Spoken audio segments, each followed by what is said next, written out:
COVID-19, which has affected revenue mobilization and brought with it significant uncertainty in revenue projection. That is one of the circumstances that has informed the retention in the equitable revenue share.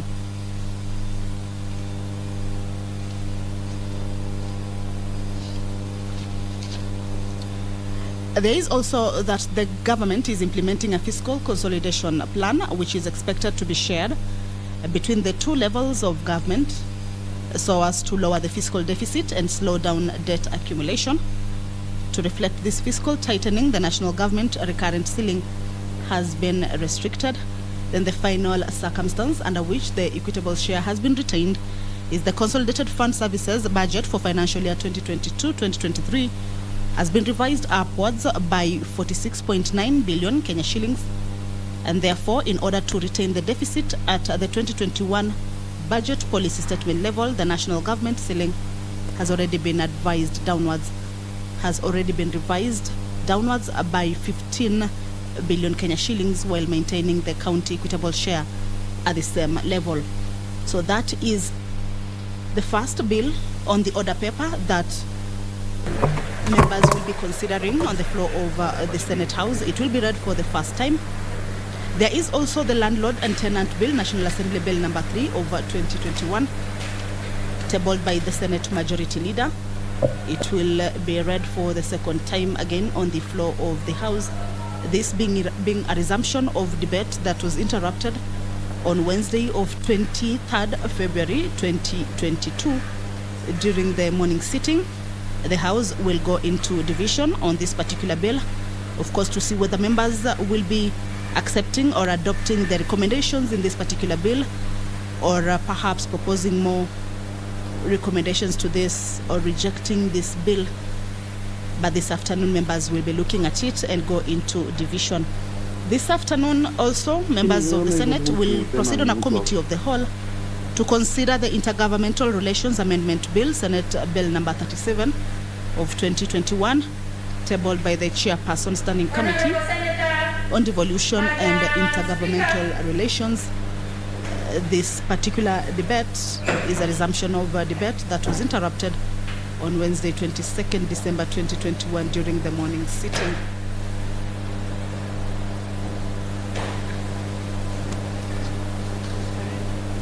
Honorable Judith Pareno has stepped into the Senate chambers. She will be overseeing this afternoon session. I will now hand you over for the live broadcast brought to you by PBU in cooperation with the KBC. Good afternoon. Let us pray. Almighty God, we beseech you to behold with your abundant favor and blessings as your servants whom you have been pleased to call to leadership positions in this republic.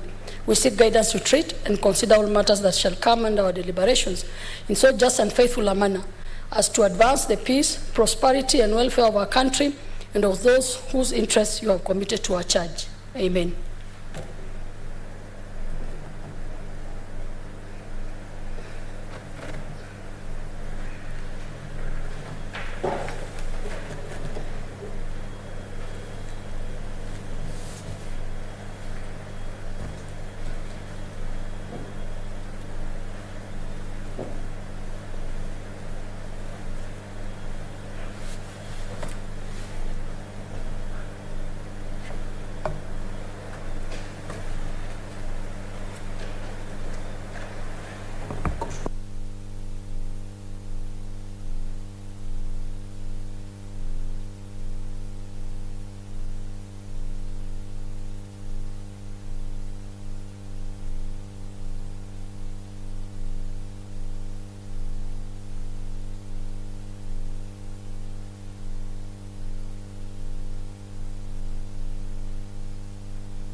Order number 1, administration of oath.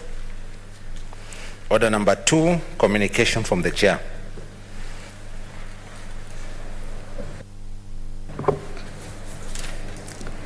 Honorable Senators, I have a communication to make.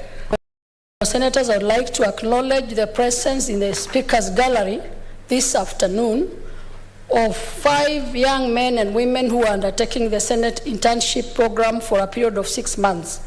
The objective of the program is to provide young people with first-hand experience in the legislative process and to expose them to the intricate world of public policy and public service. I request each member of the group to stand when called out so that they may be acknowledged in the usual Senate tradition. These are, number 1 is Mr. Athman Ramathan. Please acknowledge them. Ms. Rosemary Naserian Ologela. Ms. Sandra Alusa. Ms. MS Hafsa Abdillahi Olo. And Mr. Collins Letepa Mbilei. On behalf of the Senate and on my own behalf, I will welcome them to the Senate and wish them well during the internship program. I thank you.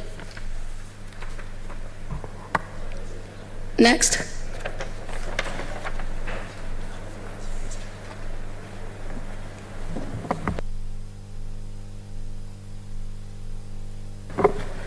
Yes, Senator Hagua.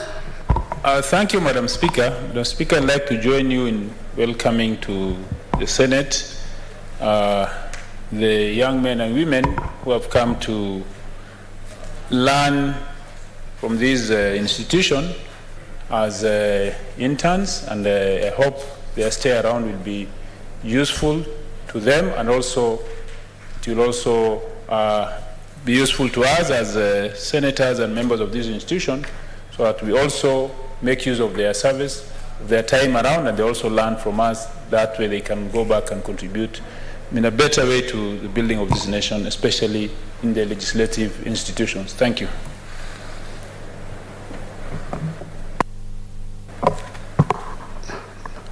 Next. Order number 3, messages.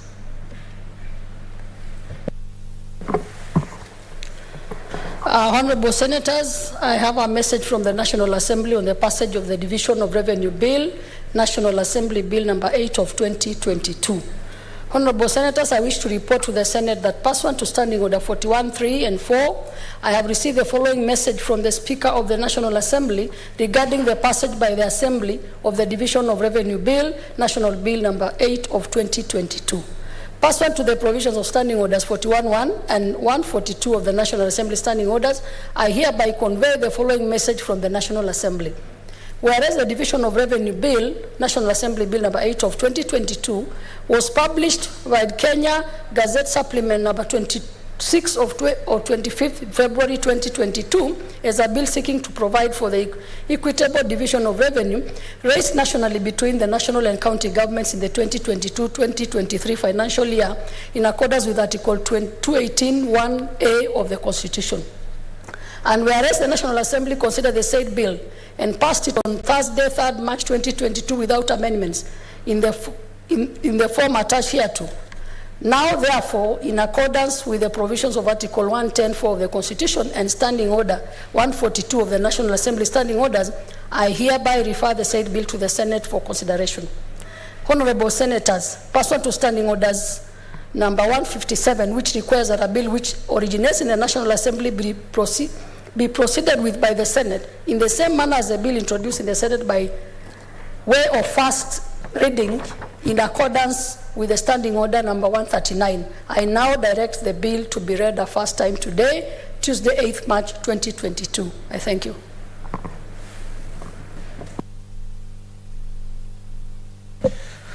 Order number 4, petitions. Order number 5, papers. Senate Majority Leader.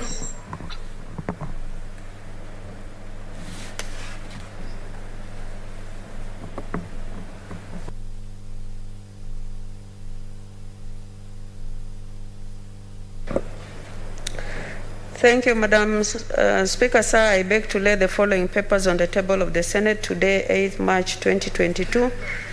1. Report of Auditor General on the financial statement of Bungoma County Education Support Scheme for the year ended 30th June 2020. 2. Report of the Auditor General on the financial statement of Bungoma County Assembly Employee Car Loan and Mortgage Fund for the year ended 30th June 2020. 3. Report of Auditor General on the financial statement of the Bungoma County Persons with Disabilities Empowerment Fund for the year ended 30th June 2020. 4. Report of Auditor General on the financial statement of Bungoma County Youth and Women Empowerment Fund for the year ended 30th June 2020. 5. Report of Auditor General on the financial statement of Trans Nzoia County Executive Car Loan and Mortgage Scheme Fund for the year ended 30th June 2020. 6. Report of Auditor General on the financial statement of Trans Nzoia County Assembly Members and Staff Car Loan and Mortgage Scheme Fund for the year ended 30th June 2020. 7. Report of Auditor General on the financial statement of Trans Nzoia County Public Service Board for the year ended 30th 2020.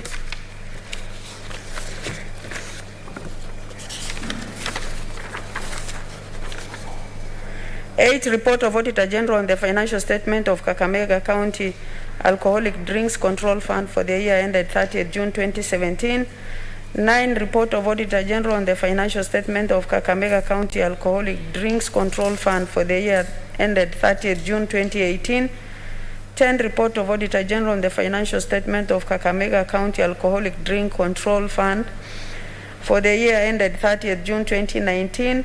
11. Report of Auditor General on the financial statement of Kakamega County Alcoholic Drinks Control Fund for the year ended 30th June 2020. 12. Report of Auditor General on the financial statement of Kakamega County Trade Loans Fund the year ended 30th June 2020. 13. Report of Auditor General on the financial statement of Kakamega County Assembly Loans and Mortgage Fund for the year ended 30th June 2020. 14. Report of Auditor General on the financial statement of Kakamega County Maternal Child Health and Family Planning Fund for the year ended 30th June 2020. Report of Auditor General on the financial statement of Busia County Assembly Revolving Fund for the year ended 30th June 2020. 16. Report of Auditor General on the financial statement of Busia County Cooperative Enterprise Development Fund for the year ended 30th June 2020. 17. Report of Auditor General on the financial statement of Nyandarua County Assembly Members Car Loan and Mortgage Fund for the year ended 30th June 2020. 18. Report of Auditor General on the financial statement of Nyandarua County Civil Servants Car Loan and Mortgage Scheme Fund for the year ended 30th June 2020.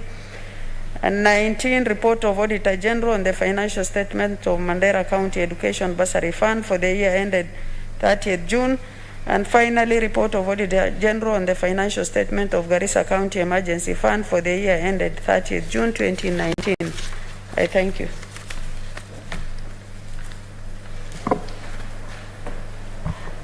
Next order.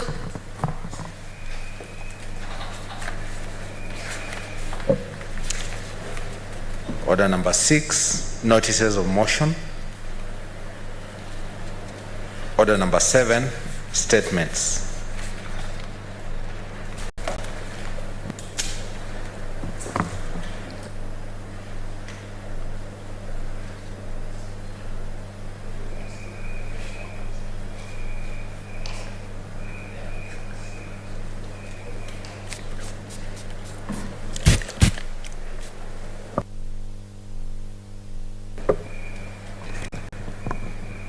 Honorable Senators, we have several statements. Let me call out the statement by Senator Johnson Sakaja.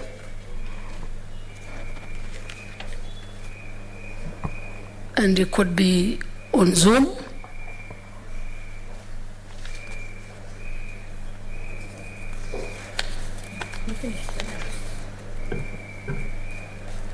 As we wait to see whether Sakaja is online, we have a statement by Senator Isaac Mwaura. Two statements by Senator Isaac Mwaura.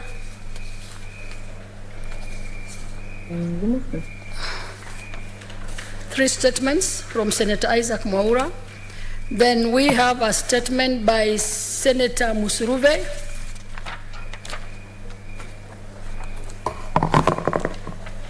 So can we check who is online, whether Senator Isaac Mwaura and Senator Sakaja online?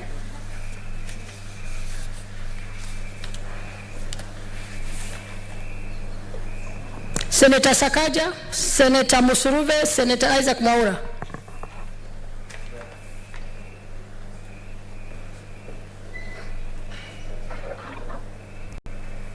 Then fix the cables. And Senator Musuruve. Remove all the batteries and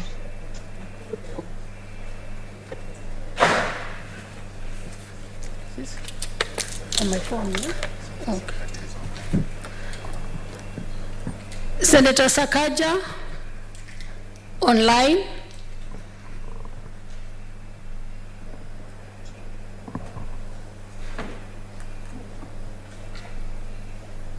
We are ready for you, Senator Sakaja.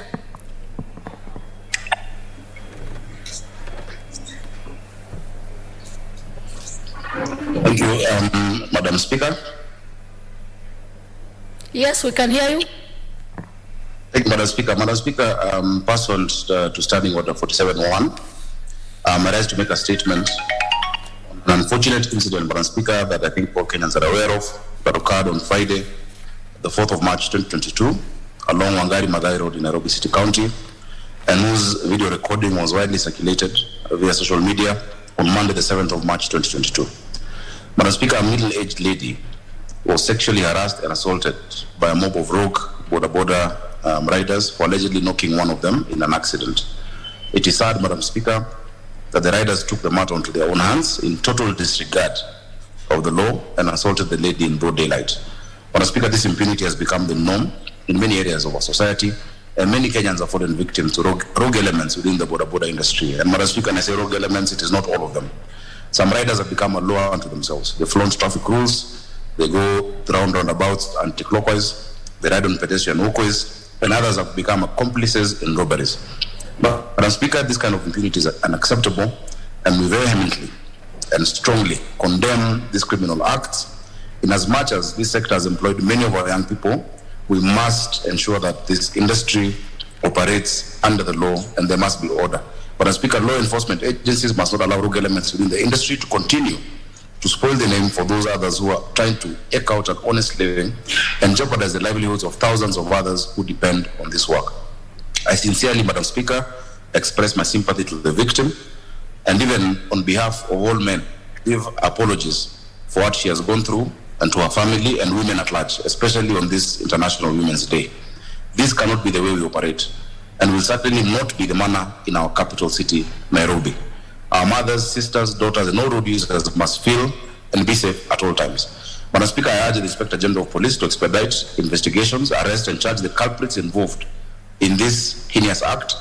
And further, Madam Speaker, under your own discretion, to be summoned or invited the Traffic Commandant, the Inspector General of Police, and the Nairobi County Commissioner, together with the leadership of this sector, who I've been speaking with today, to come and outline the measures that are going to be put in place to make sure that there is order and sanity in the border sector, so that we also don't victimize those who are doing honest work.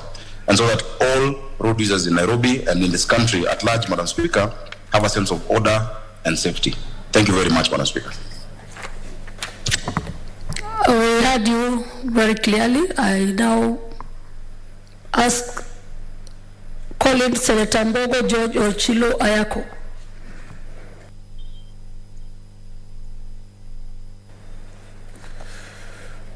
Madam Speaker, thank you for the opportunity to add my voice to condemning this misbehavior by our young people who ferry passengers and go by the distinction borders. Madam Speaker, we know how important border is to our society. It has bridged the gap of transporting people, the gap of movement from one point to the other. But we also know that criminal elements are having a stronghold over the management and behavior of border persons. It is unfortunate that in broad daylight, or even if it was not broad daylight, that in Kenya, just because an accident has occurred, occasioned by whosoever, you find that young persons attack a lady or attack a person. It's fortunate that this was captured by somebody and posted in social media.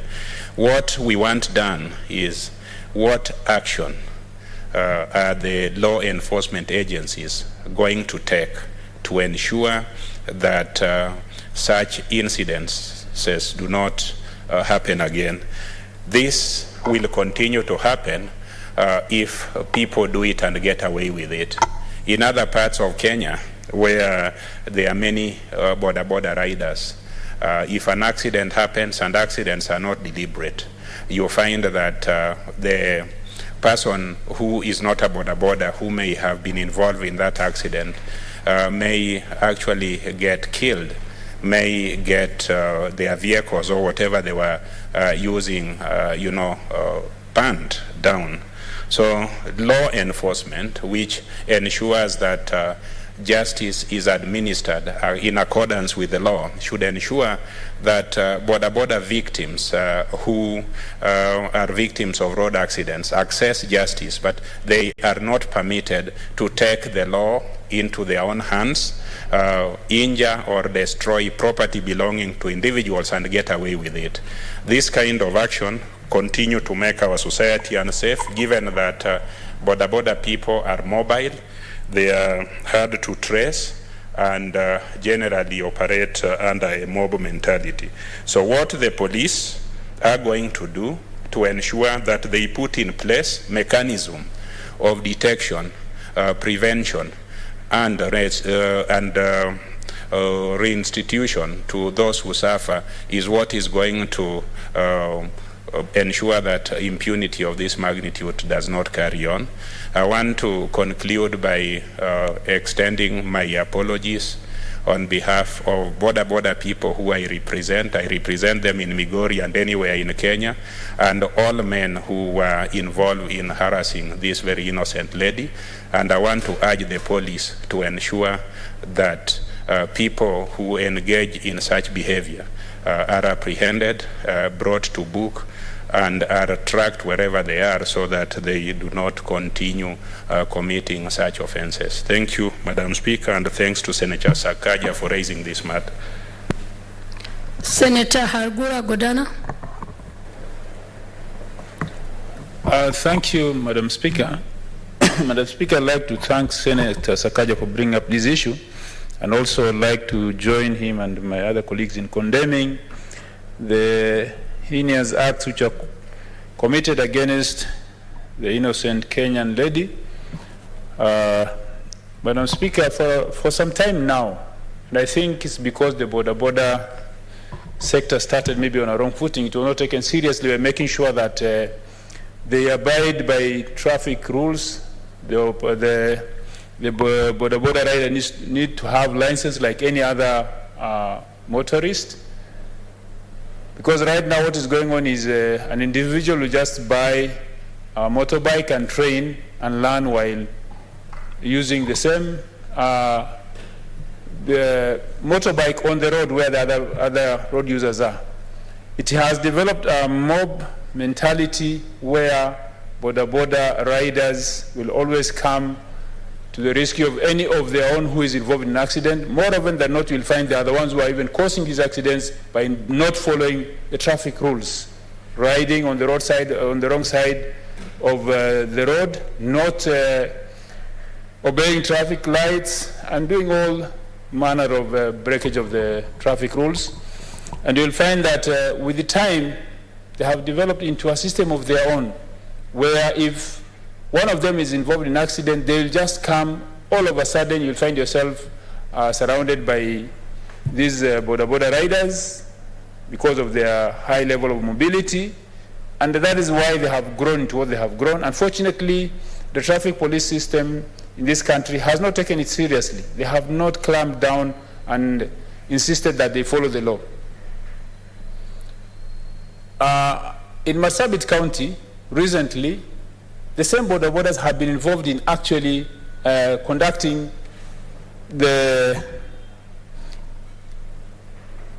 what I'll call targeted killing, because they have been involved in killing people in broad daylight.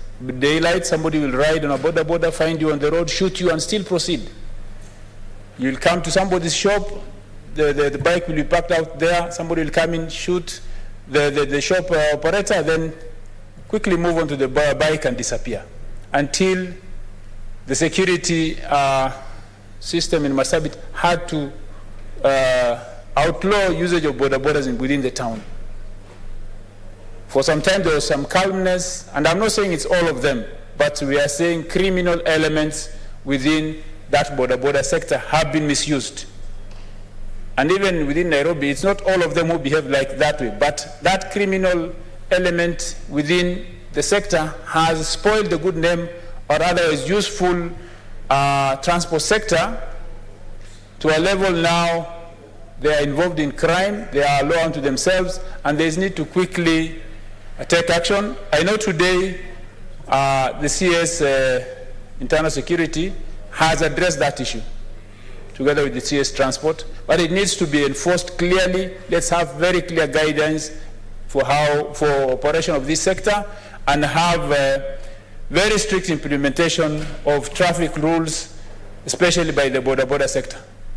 I know right now around this time, most of these, being election time, and most of these border operators being youth, there might be that tendency by leadership of this country, of the politicians, to try and go slow on it. But the direction they are taking requires firm action.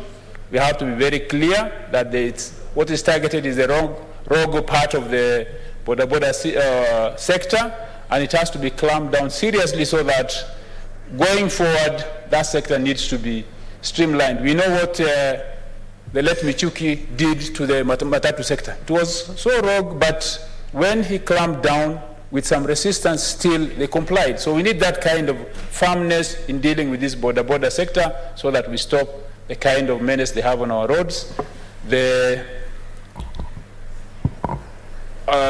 unlawful practices they have on our roads. And now, as I have said, in my county, it has been gone into security issues where they're being used by criminals to execute people in broad daylight because of their mobility, and that now has become taken a life of its own, so that we don't even know who is killing who, because they are using those kind of swift systems like border, and that needs to be taken seriously. The security system of this country needs to treat these as a developing and evolving source of insecurity in this country, not only on the roads, but even to the lives and livelihood of other Kenyans. Thank you. Senator Masitsa Naomi. Thank you, Madam Speaker, for giving me this opportunity to support a statement by Senator Sakaja on the harassment of the young lady on Wangare Maathai Road. Madam Speaker, for those who have not seen that video, I saw it yesterday and I saw it late at night. I could not even sleep because what I saw, the picture that I saw in the picture, it was totally disheartening. It was harassment, it was violation of human rights, it was intimidation, and I want to support Senator Sakaja into condemning that heinous act by our young youth, especially those who took part into harassing that lady over the weekend. I know the video came a little bit late, but I understand the incident happened over the weekend. It is unfortunate, and I want to thank the Ministry of Interior for coming up quickly and addressing the situation. But it is not only addressing the situation. We need to hear that those people are in. Without any case, let them be arrested. We want them even to be undressed the way they undressed this lady. We want them to be beaten the way they were beaten by the way they beat this lady. We want them, because this lady was yelling, Madam Speaker, and there are all those manner of acts that were happened. I understand she was taken. Some money was taken from her, and she was all alone against all these men. And it is very unfortunate that our daughters are exposed to that particular act. I am sorry that even as women, where we are seated, we are not even safe. Even anybody who is who comes into such an accident, we are not safe. But the porta-pottas have taken over the rights of harassing our people. I am so happy that the President today mentioned it in our celebration day of International Women's Day in Kenya School of Government, and I am happy that he has said that let the law take its course and let the people who committed this crime or who did this be arrested with the immediate effect. How I pray that they are arrested now. And I want to be part and parcel of those people the people who are going to undress those people. I just want to undress them. I just want to participate into beating them. Senator Naomi Because Shionga. It is so sad. Order, Senator. I think we will not be solving solving the issue. Okay, Madam Speaker, it's just because I'm a mother. Taking the law into our hands. So as a legislator, I think you would be urging that the law be followed. Okay, I urge that the law be followed, but Madam Speaker, if you look at that video, and I will forward it to you, just look at that lady, how she was. Even if it is your daughter, she's our daughter, she's a Kenyan. It is so sad, but let me tone down by saying that let law take its hand. We are celebrating International Women's Day, and the same women, we are still being harassed in such a public way. It is very unfortunate, and such kind of retrogressive behavior should be stopped. Madam Speaker, in this country, we are going back to ancient days where we do not need anybody to be harassed in such a days. And we do not want our boys or our young youth to be part and parcel of the camp. I know they have the freedom. I know these people have the freedom of being everywhere and transporting. They are doing a good work of even transporting these women, the same women, to maybe unreachable place or the place where they want to reach.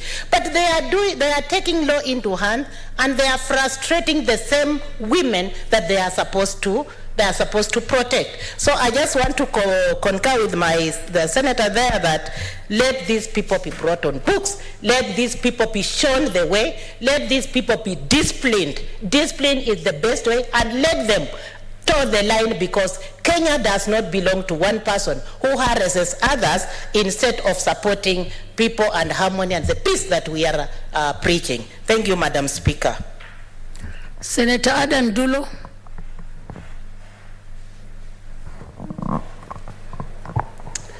Thank you, Madam Speaker. Madam Speaker, let me join my colleagues in actually thanking Senator Sakaja for having brought this statement. Madam Speaker, secondly, I want to take this opportunity to congratulate all Kenyan women, especially on this special Women's Day. I'm sure there's a lot that we celebrate today as a result of achievements that we had as women in this country and having done so much. Madam Speaker, though I was not around, I have actually seen in the social media what happened, which is really, really unacceptable. Madam Speaker, this is a sector that has really helped Kenyans. This is a sector that has given employment to our youth. Where I come from, for example, Isiolo, you will see that even graduates who are unemployed actually riding boda. That is where they earn their source of livelihood. Madam Speaker, there is a lot that we need to do as leaders in this country as far as boda is concerned. In a society, you can't miss element of people who are criminals, and I'm sure what happened on Friday is what is unacceptable, And it's that few group that is actually spoiling the name of the sector, which is actually unacceptable. Madam Speaker, personally, I feel like we need to have a legislation that governs boda. It's very critical. This is a sector where so many young boys and so many individuals have lost their lives. A lot needs to be done, and especially the sector sometimes is also associated with crimes in most of this part of this country. Madam Speaker, I thank the President. I've seen today in his statement he has really given serious warning to those people who are involved and relevant government institutions that have actually spoken about it. But as a society, boda sector has complemented actually transport system in our country. This is actually a commendable job, especially coming from our young youth. For example, in Nairobi, sometimes when you get late for a meeting or any assignment, people just get out of their vehicles and jump onto boda. But if they are associated with this kind of thing, it will also discourage the sector. Madam Speaker, I hope the government and also relevant institutions are going to bring this to book, especially those who are involved. And if I'm not wrong, I've had about 16 boda riders have already taken in, and I hope serious action will be taken against them so that it's actually a discipline or action against all those who are involved in a criminal act in this particular sector. I thank you and I support the statement. Senator Sylvia Kasanga, online, Zoom.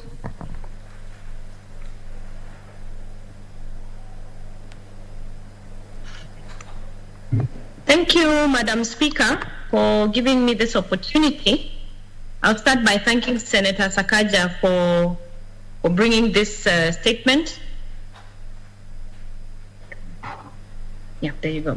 I thank you so much, Senator Sakaja, for bringing this statement and for being a he for she, a voice of men fighting for women and their rights. I also take this opportunity to say to the women of Kenya, Happy International Women's Day. And indeed, I just want to remind Senate one more time that back in 2018, I actually raised a motion. We debated a motion on matters to do with borders.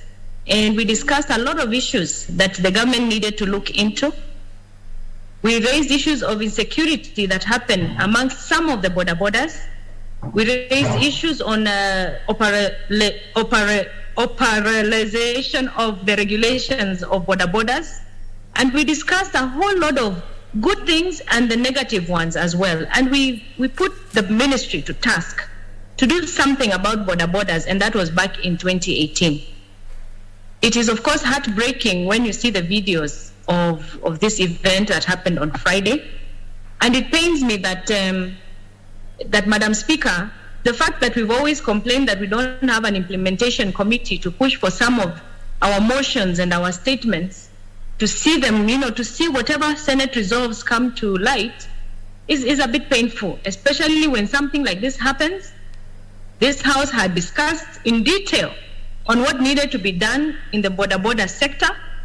And now here we are, heartbroken over what has happened to our fellow Kenyans. And this is one of the few things that has come into the fore because of social media. There are many other negative things that happen to Kenyans around border issues. And there's no question about it, like the other senators have said. There is much more regulation that is needed around borders, probably a legislation as well. But a lot of discipline is required. And we don't even need to go so far, Madam Speaker. Just here in Kigali, Rwanda, you find the border sector absolutely organized, and they follow the laws of traffic as it should be. So at that time when we raised the statement, and of course we're looking at NTSA because they're the ones who are resident with the regulations of border. To this day, Madam Speaker, I don't know what has become of those issues that were discussed back in 2018. And frankly speaking, it's bad when we are always reacting to things as if we are not sure what needs to be done. So, Madam Speaker, this is a conversation Senate has had before, and we had it in depth because it was a motion that was deeply, deeply debated by senators. And I hope, Madam Speaker, this statement that we shall see all those government officials that where you're going to put the statement in the committee, let them come and answer to us, and hopefully even have a committee of the whole. Because you see what happens is now that we're in an election year, borders are also used a lot by the politicians. And, you know, we need to have these honest conversations with ourselves on how we need to help this sector that has a lot of positives for Kenyans and for young people, as well as the negatives in there. So I want to thank Senator Sakaja for this statement. And Madam Speaker, I'm hoping to see that we are going to get some real action when it comes to, you know, bringing some sanity to some of these issues that we see. Thank you, Madam Speaker. Thank you, Senator Wambua Enoch. Speaker. Thank you, Madam Speaker. Madam Speaker, I rise in support of the statement by the Nairobi Senator, Senator Sakaja. And Madam Speaker, before I even make my comments on the statement, I'll take this opportunity to congratulate and wish all the women of this country a happy International Women's Day. I know that it's a day that women take time out to celebrate the achievements and even plan a way forward. Madam Speaker, if you allow me, I would actually want to really thank and congratulate the women in Kitui County, because I know today they have so many events lined up for these celebrations. And my wife is actually attending some of those events in Kitui East, in Ndau Malalani, in Zombe Mwitika, Mutito Kaliku. It's a good day for women to celebrate. It is made really worse by the incident that happened in Nairobi at the weekend, for an event or an incident that has brought about this statement. Madam Speaker, I am a firm believer in the E for She movement, where real men respect women, and a movement that believes that only cowards would physically assault women. Madam Speaker, the provisions of the statement by Senator Sakaja, I think the foremost thing that he's looking for is a situation where the IG takes action against the border riders who assaulted this lady. Madam Speaker, I will want to add my voice and say that he should not just act, he has to be seen to have acted. It is one thing to arrest 16 young people. It's a completely different thing to follow through and make sure that then justice is served. Madam Speaker, this matter is also a little complicated. Complicated because it is possible that somebody may want to use this incident to overreach themselves and to harass borders, to come up with a blanket condemnation of border riders. Whereas the truth of the matter, Madam Speaker, is that in this country, as things stand now, perhaps the border sector is one of the very few sectors that present growth and hope for young people.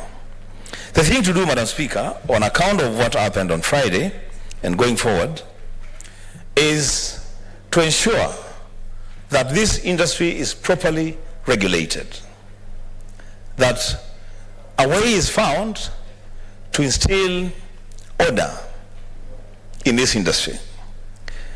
Madam Speaker, there are a lot of lives that we are losing of young people who join this sector, simply because it's a free-for-all sector a young man who gets some money and they are able to purchase a motorbike, will just walk into a shop, purchase a motorbike, and start riding. I have an incident, Madam Speaker, that happened in my county last week, where a young man worked very, very hard, got some money, he was able to buy a motorbike, went to Mwingi town and purchased a motorbike. He came and picked his nephew. They went to a town called Ukasi, and on their way back home, they were involved in a head-on collision with a truck, and we lost that boy on the day that he bought the motorbike. Perhaps, Madam Speaker, if there were regulations in this industry, that young man would not have been allowed to just walk into a shop, buy a motorbike, and ride into his death, unfortunately. Madam Speaker, there is need for government, and one of the senators, I think it was Senator Kasanga, let's avoid this thing of just reacting to situations when they happen. Let's also look for ways of being proactive to ensure that if we appreciate that this industry is a growth industry, is a growth sector, then we must put measures in place to ensure that we regulate this growth and ensure that these young people are first protected against themselves, and there are rules governing how they operate so that they don't become a law unto themselves. Lastly, Madam Speaker, I appreciate the fact that the President is seized of this matter. He has pronounced himself on this matter, and I hope that following that pronouncement, then what Senator Sakaja is seeking shall be achieved in much less time to ensure that justice is served to this lady and her family, and that also justice is served to those people behind this attack. Madam Speaker, I thank you. Senator Inima Gertrude.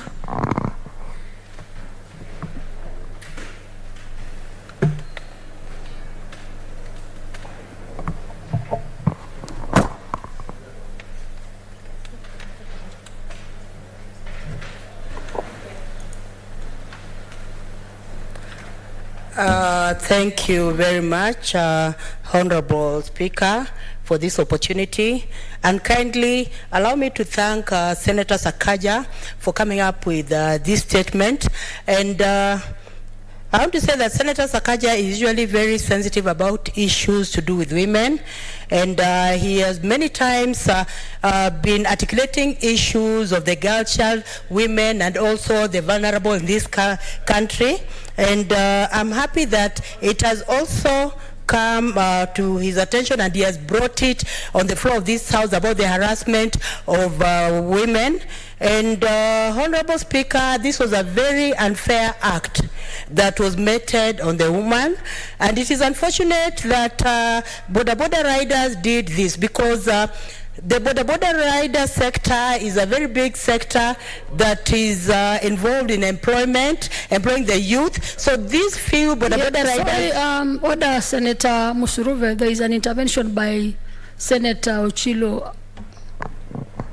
Thank you, Madam Speaker. Madam Speaker, Senator Musuruve is my permanent neighbor, and I therefore derive no pleasure in interfering with her flow of thought. But I heard her say that Senator Sakaja has something to do with women. If it is not clarified, Madam Speaker, somebody might extrapolate that to mean things that we may not want this House to be thought of. So I want to beg her to say what Senator Sakaja likes about women. I think things to do with women, so that we are not misunderstood as a House. Thank you, Madam Speaker.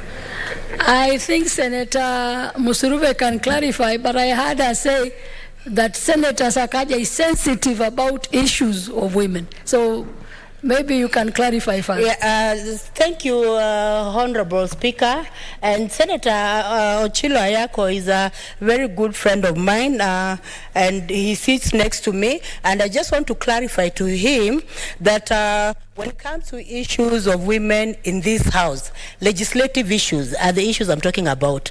Senator Sakaja has come out strongly to defend the position of women.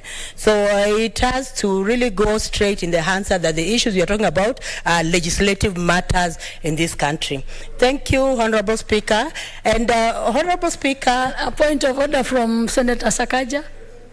Information. Oh, it's information. Senator Musuruve, you would like to be informed. Kindly let him inform me. Senator Sakaja. Madam Speaker, I want to thank Senator Musuruve for that defense.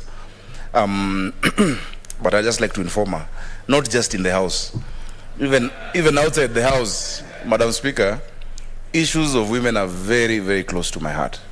Having grown up as an only boy with my sisters, when I see such an issue and that incident, I see my sisters, I see my daughter. And so even in Nairobi, my greatest support is from women, and I will always stand to be counted when it comes to women issues. So I just want to, not just in the House or legislatively, even outside the House and in many other aspects, I like working very closely with the women of Nairobi, Madam Speaker. Thank you very much, Senator Sakaja. Baba Emily has spoken. Honorable Speaker, the act was very inhumane. It was inhuman, and it was callous. And it is an act that should be condemned, in every way, that the law must take its course, so that the action becomes an example, to other border riders, because border industry is rich. And it is an industry that is helping our young people, and it is unfortunate that a few people want now to ferment, the industry. So I want to say, Honorable Speaker, undressing was a very callous act. It was inhuman. And I want to say, Honorable Speaker, I'm happy that the President has taken upon himself to ensure that the law takes its course. And as legislators, we need to come up with a regulatory framework that will ensure that this industry is protected and is actually serving what it is meant to serve, Honorable Speaker. I support this statement from Senator Sakaja. Thank you. Senator Cheruiyot Aaron. Thank you, Madam Speaker, for giving me this chance also. I want to pass my remarks in support of this statement by our colleague Senator Sakaja.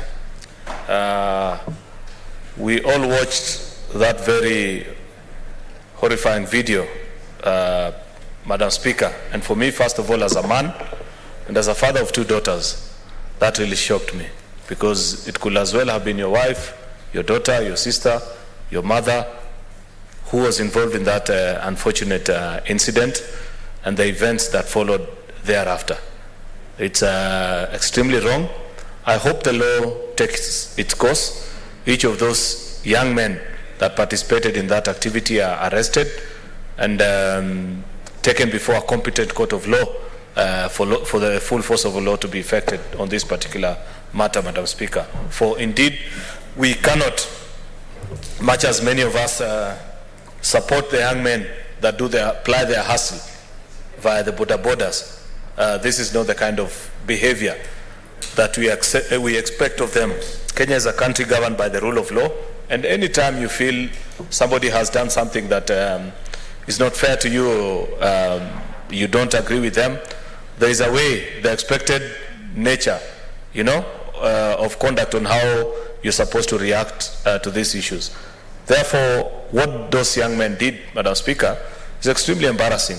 First of all, to the generation, to the menfolk, and even to us as a country, because this video, Madam Speaker, have been sent by a few friends, actually, from outside of the boundaries of Kenya. And they're asking, what happened to your young men? Is this true? Because by the time people see it outside in the rest of the world, they get that to be the understanding of what Kenya looks like, how we solve our issues as a nation. And indeed, this is extremely embarrassing. The IG has his work cut out, Let them do thorough investigation, not just rush to take the men to court, but let them do a good job so that from the video, because many of the faces on that video are recognizable, and people can point out and say, this is so-and-so, this is so-and-so. Let each of those people that participated be able to face the full force of the law. However, Madam Speaker, having said that, it presents before us a unique challenge as policymakers. I remember towards the end of last year, the President came not very far from here, 1 or 2 kilometers away from here, and launched something about border registration at, I think it was done at Muthurwa Market, if I'm not wrong. What became of that process? What eventually did his ministry do? Did they bungle that project and await for this opportunity such that we are only getting knee-jerk reaction? You know, Madam Speaker, unfortunately, because I've watched also CS Fred Matiang'i speak about this issue earlier today, and it's still not clear to me as a legislator and a representative of people of what is expected of each of these individual border cyclists, Madam Speaker, because you know many of the people that apply this trade are decent young men and women, people with families. This is their formal job, and they do it with a lot of respect and dignity, and they work extremely hard and pay a lot of taxes through fuel and licenses and all the regulatory clearances that they have got to get.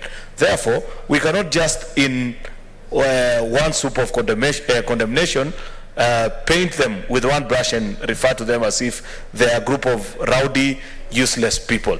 There must be clear policy position on what is expected of them. If they are to be registered, by who, from where, is there a cost attached to it? The reason why we ask this question, Madam Speaker, is because if you do not do that, then you're setting up our young men against our police officers for them to be actually mob lynched. And you know now the excuse will be like, the president has said we come after you. That's not what is expected of us that are in leadership. When you're confronted with the kind of problem that you're being confronted in, and this is a challenge that we deal with every day.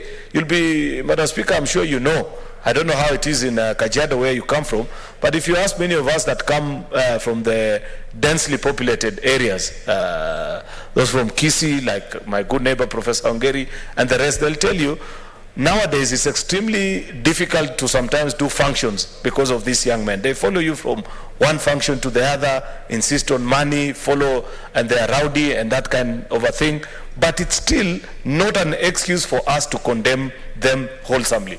Therefore, can we get a clear policy position from the Ministry of Interior on what is expected on each of these cyclists, so that as their leaders, we can even assist them to comply, because that's part of our work as well. We can help even do public training of them, and let them be in the know of what is expected individually of them, that the government expects you now as a border rider to have the following documents being mandatory, go to this particular office so that you don't run afoul of the law.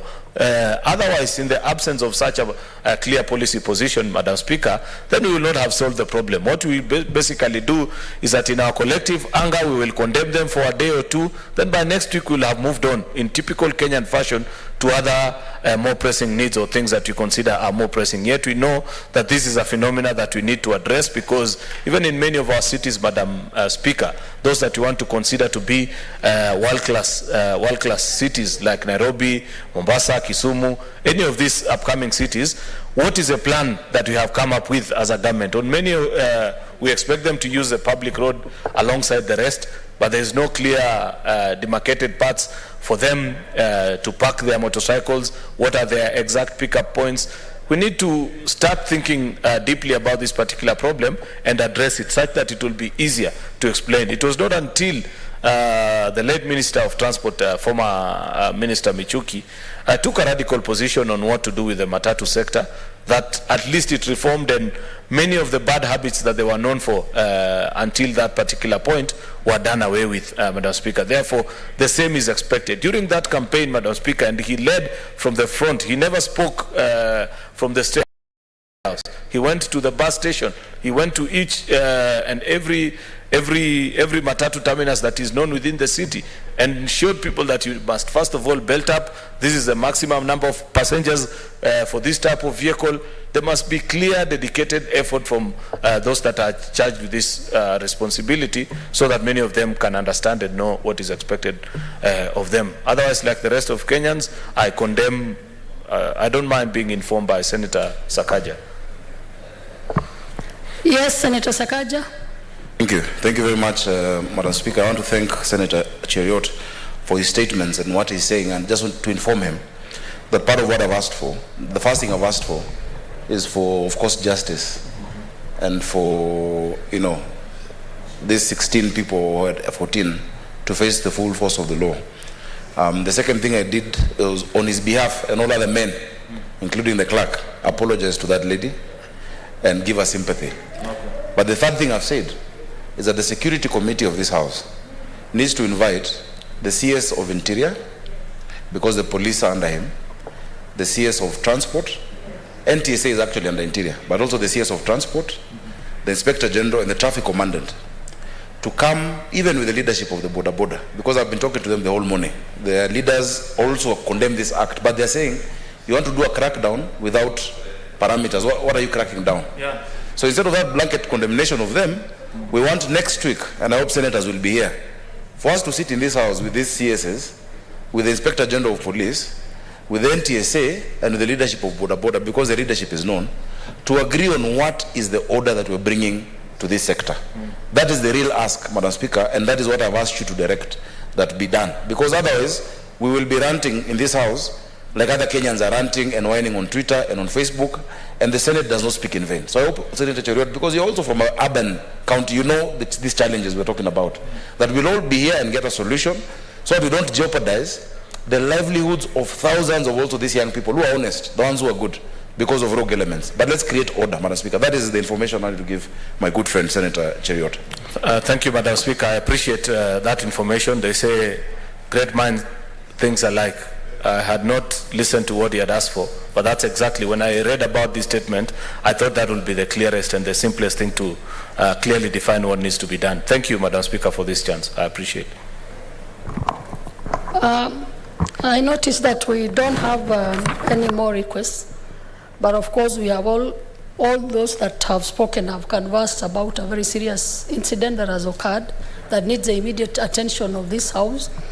I therefore order that this statement goes to the relevant two committees of the House, that is the Security Committee and the Transport Committee, so that they have a joint sitting to sort out this mess, and of course not forgetting the security departments or individuals that have been named by this, Senator Sakaja. So they should be able to summon and be able to sort out this with all those that are concerned. So then we expect, I order that the Security Committee immediately sits with the Transport Committee, and to be able to report back to this House as soon as possible. We note that we are going on recess in the next 2 days, but they should be able to report to us on the first sitting immediately we resume from recess. Next order. No, we have, I noticed that we still have some statements. Now we go to the statement by Senator Musuruve.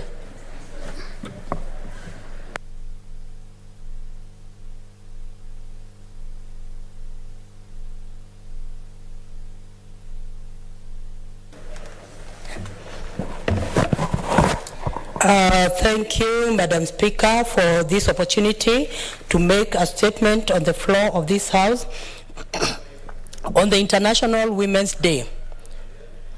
Honorable Speaker, I rise pursuant to Standing Order 47-1 to make a statement on a topic of general concern, namely the International Women's Day, IWD.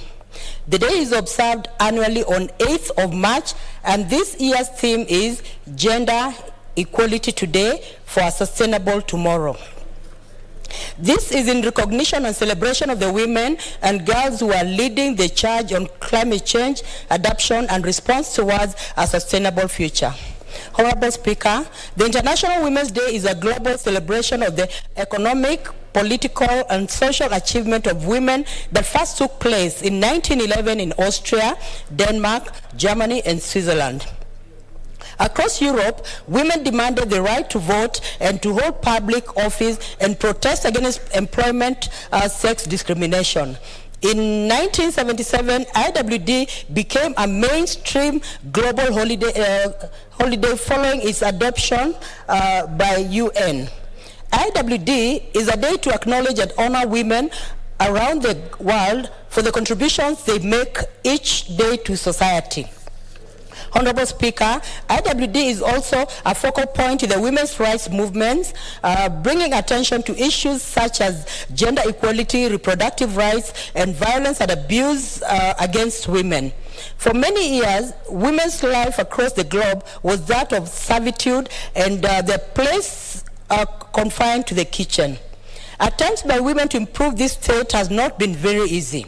As we mark IWD 2022, I would like to acknowledge women who in their lives have taken up daring steps to defy societal negative perception of the female and ventured into male-dominated jobs, career paths, and leadership, hence becoming mentors of their kind. Honorable Speaker, 10th century philosopher Carly Thomas was not the first to popularize the Great Bang Theory, which ascribes history's greatest achievements to men and conveniently ignoring the role of women. The following women who have made a mark in history are worth celebrating. Marie Curie, who was the first woman to be awarded a Nobel Prize. Her rise to become a famous physicist was a struggle.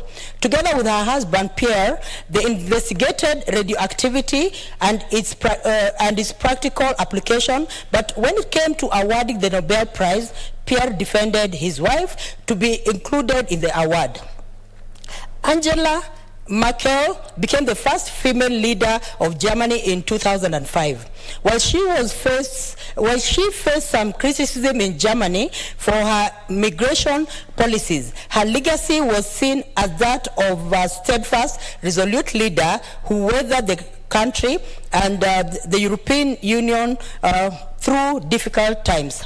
Honorable Speaker, when modern Olympics Games started in 1986, women were not allowed to compete in track and field events. However, Kathy Freeman, the 2000 Sydney Olympics gold medal winner, was able to defy all these negative thoughts about women.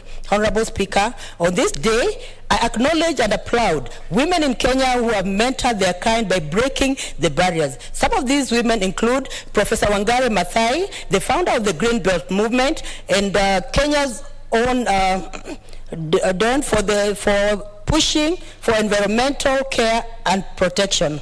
I start with her due to, just a minute. Okay, Wangari Maathai rose to become a global icon when she became the first African woman to be awarded the Nobel Prize in 2004 in recognition of her contribution to sustainable development, democracy, and peace. As an activist for environmental protection, she was recognized and won many awards, including the Edinburgh Medal, Better World Society Award, and the Conservation Scientist Award, among others.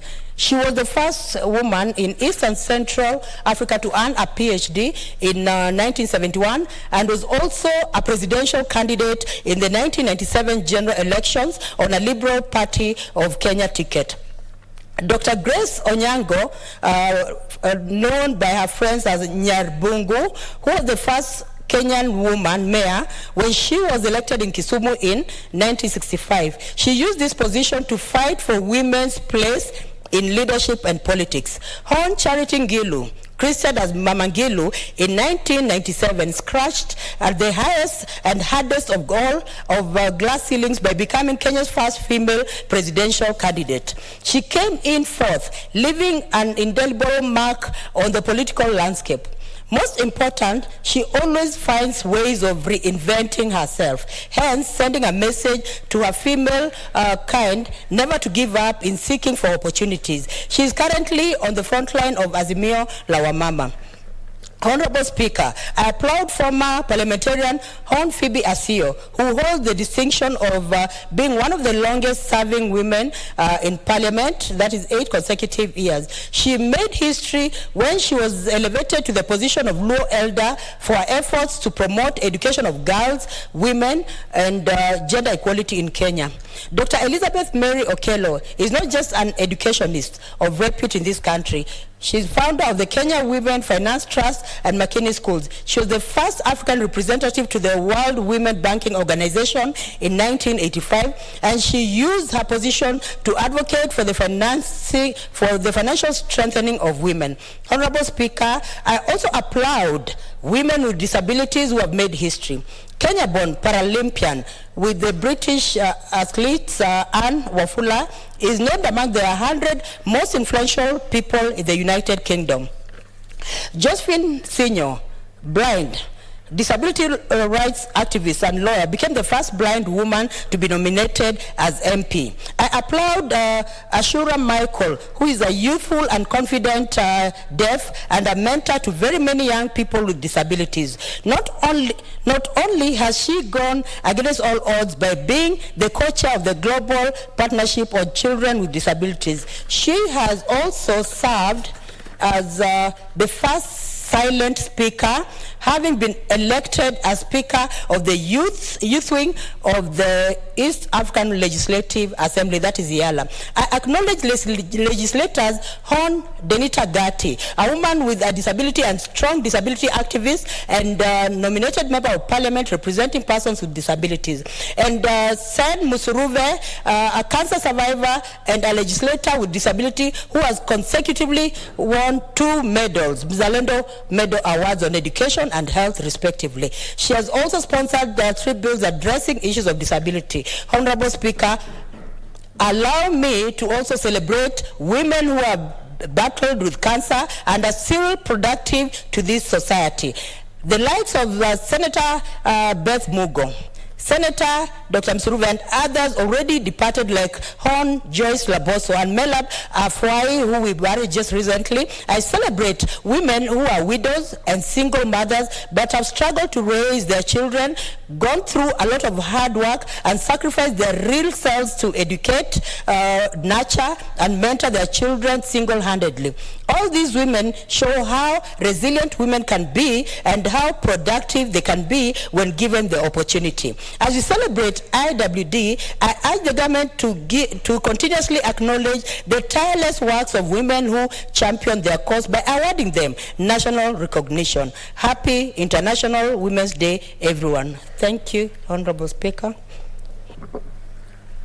So I will allow short comments on this one. Of course, today being the International Women's Day, we can celebrate the women. So let us start with Senator Mbogo George Ochilo Ayako.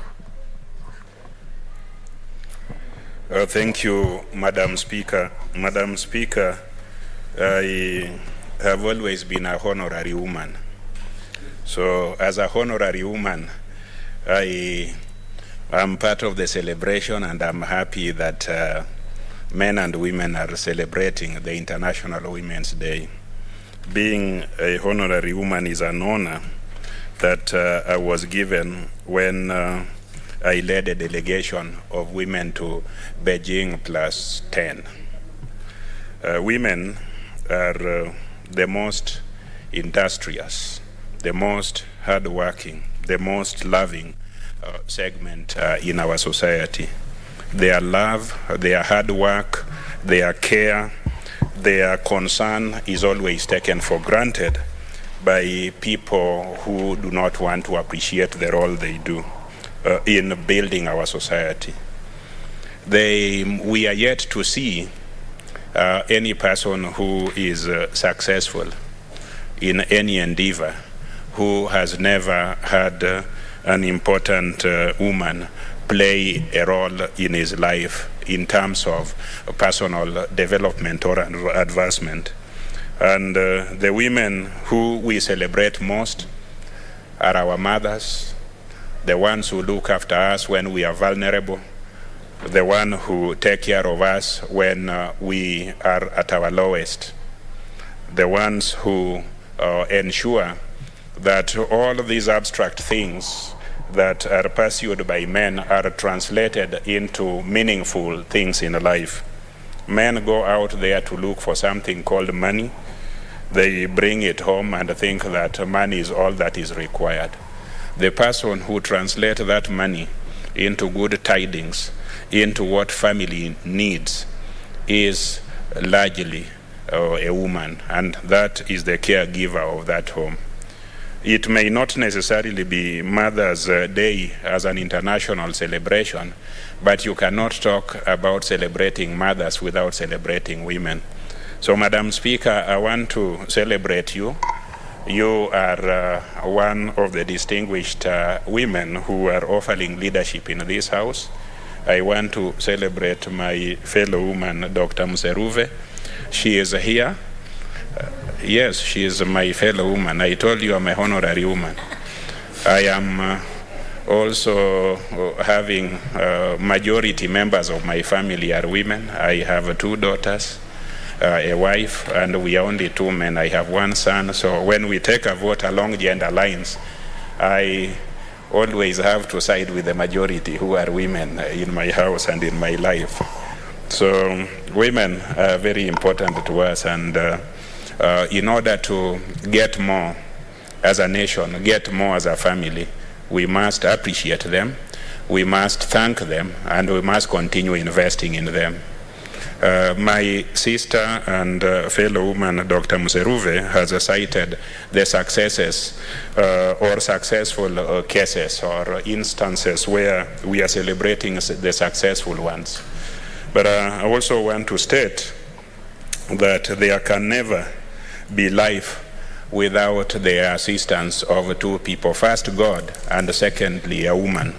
There is a very interesting musician called Shaggy. Shaggy sings about the strength of a woman. And this strength of a woman that is sung about by Shaggy is also in my first language. And in my first language, we say that a woman is a very strong person. A woman will carry a load in her head, a child on her back, another in her tummy, and she'll also carry all the problems of what she is carrying in her head and soldier on.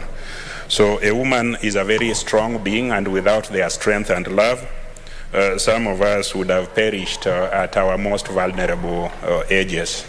So it is appropriate to celebrate them, and I think the world, governments, both national and county and institution, should do more. They should not just talk about celebrating internationally women, but we should do something that adds value, something tangible in the life of women. Like if we are a proper legislative house, this is the day we should declare gender parity using legislation, and declare that Senator Naomi Shionga is the senator of Kakamega unopposed, because she's already here as a nominated senator, and it would hurt or harm nobody if in celebrating internationally the Day of Women, we declared and talked to her opponents, including, I think that is Senator Cleo Malala, that she becomes the senator unopposed. That would be a good way of celebrating her. We could also declare you, Madam Speaker, together with Senator Museruve, that these next elections become a walkover to both of you.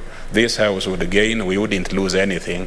It would also go a long way in actualizing the celebration of the importance of women to society. Madam Speaker, I want to thank you for the opportunity. I take this opportunity to celebrate my wife, who is the pillar of my life. I want to celebrate my mother, who has stood with me for all these years.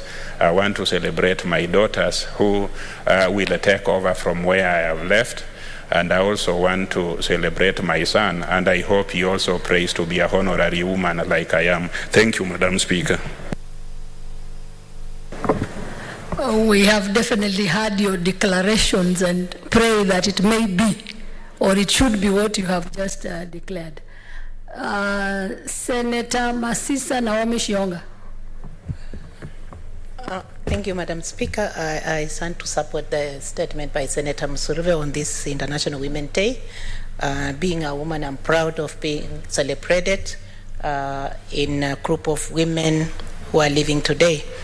Madam Speaker, I had a similar statement, but because of the procedure, then the process, then you allow me just to write on Senator Musuruve's statement and congratulate all the women in Kenya for having an opportunity, and especially in this Senate, to celebrate this International Women's Day. Madam Speaker, it is very important that I urge the Senate to join, the senators here to join other Kenyans to honor the milestone and the process or the progress made on the long road to gender and equity as championed by the Constitution of Kenya 2020. Madam Speaker, I want also to say and congratulate those who came up with the suggestions of having the theme of today's celebration, the theme being gender equity for sustainability tomorrow, which actually deals partially with what I do as a chair in the Senate on the national cohesion, equal opportunity and regional integration, looking at the equity that we need as Kenyans, especially women, in the gender, in acquiring the gender in terms of numbers in this parliament. Madam Speaker, I also want to say that I had already alluded on the fact that we are still, as women, experiencing the violence that is done by women or done to women of Kenya, and we have discussed that at length at the statement that has been written. And I just want to say that it was unfortunate that our society still experience this retrogressive behavior from the young men that we have in Kenya, whom we are carrying in our womb as mothers of today, and I condemn this. I must also say that the government needs to move with speed, especially to stabilize and to make sure that those who have done that act, they be arraigned in court, and the discipline that they deserve be then achieved, and the justice for that lady be attained at the earliest opportunity. Madam Speaker, I want to say that the security of women is paramount, especially in Kenya, this time when we are approaching the August general election. And I want just, Madam Speaker, to urge Kenyans to grab this opportunity and sort out the constitutional gender equation, and especially in Article 81B, and ensure that not more than two-thirds gender in Parliament will be make sure that the question of gender in Article 81B be achieved, and ensure that we achieve the gender that we desire. Especially, we were working very hard to achieve in the BBI, but we were not able to get it. But come 2022 general election, we shall have more women elected in this house, just above the number of 3 that we achieved in senators, and we achieve more, if possible, 50-50, and that will be, because the theme of today is equity, and we really need equity, and if possible, let even men also experience what we are experiencing, so that Kenya moves on the balance. I want, Madam Speaker, to say and conclude by saying that I celebrate my mom, who for 9 months in her womb, I was there, she contained me, and I was born, and she was able to take me this far. I want to celebrate my mom, and I want to celebrate all women and the trailblazers in Kenya who have made sure that women do not remain vulnerable in this country or globally, but go beyond what they need, especially those who are in leadership, including me, who has won an award of standing with widows in my county, standing with the widows in this country. And I want to urge all women, just make a step and stand with one, at least if not all, one, take one and stand with a woman. And as we continue celebrating, we shall celebrate a country that has equity. Thank you, Madam Speaker. I support the statement. Senator Sakaja Johnson.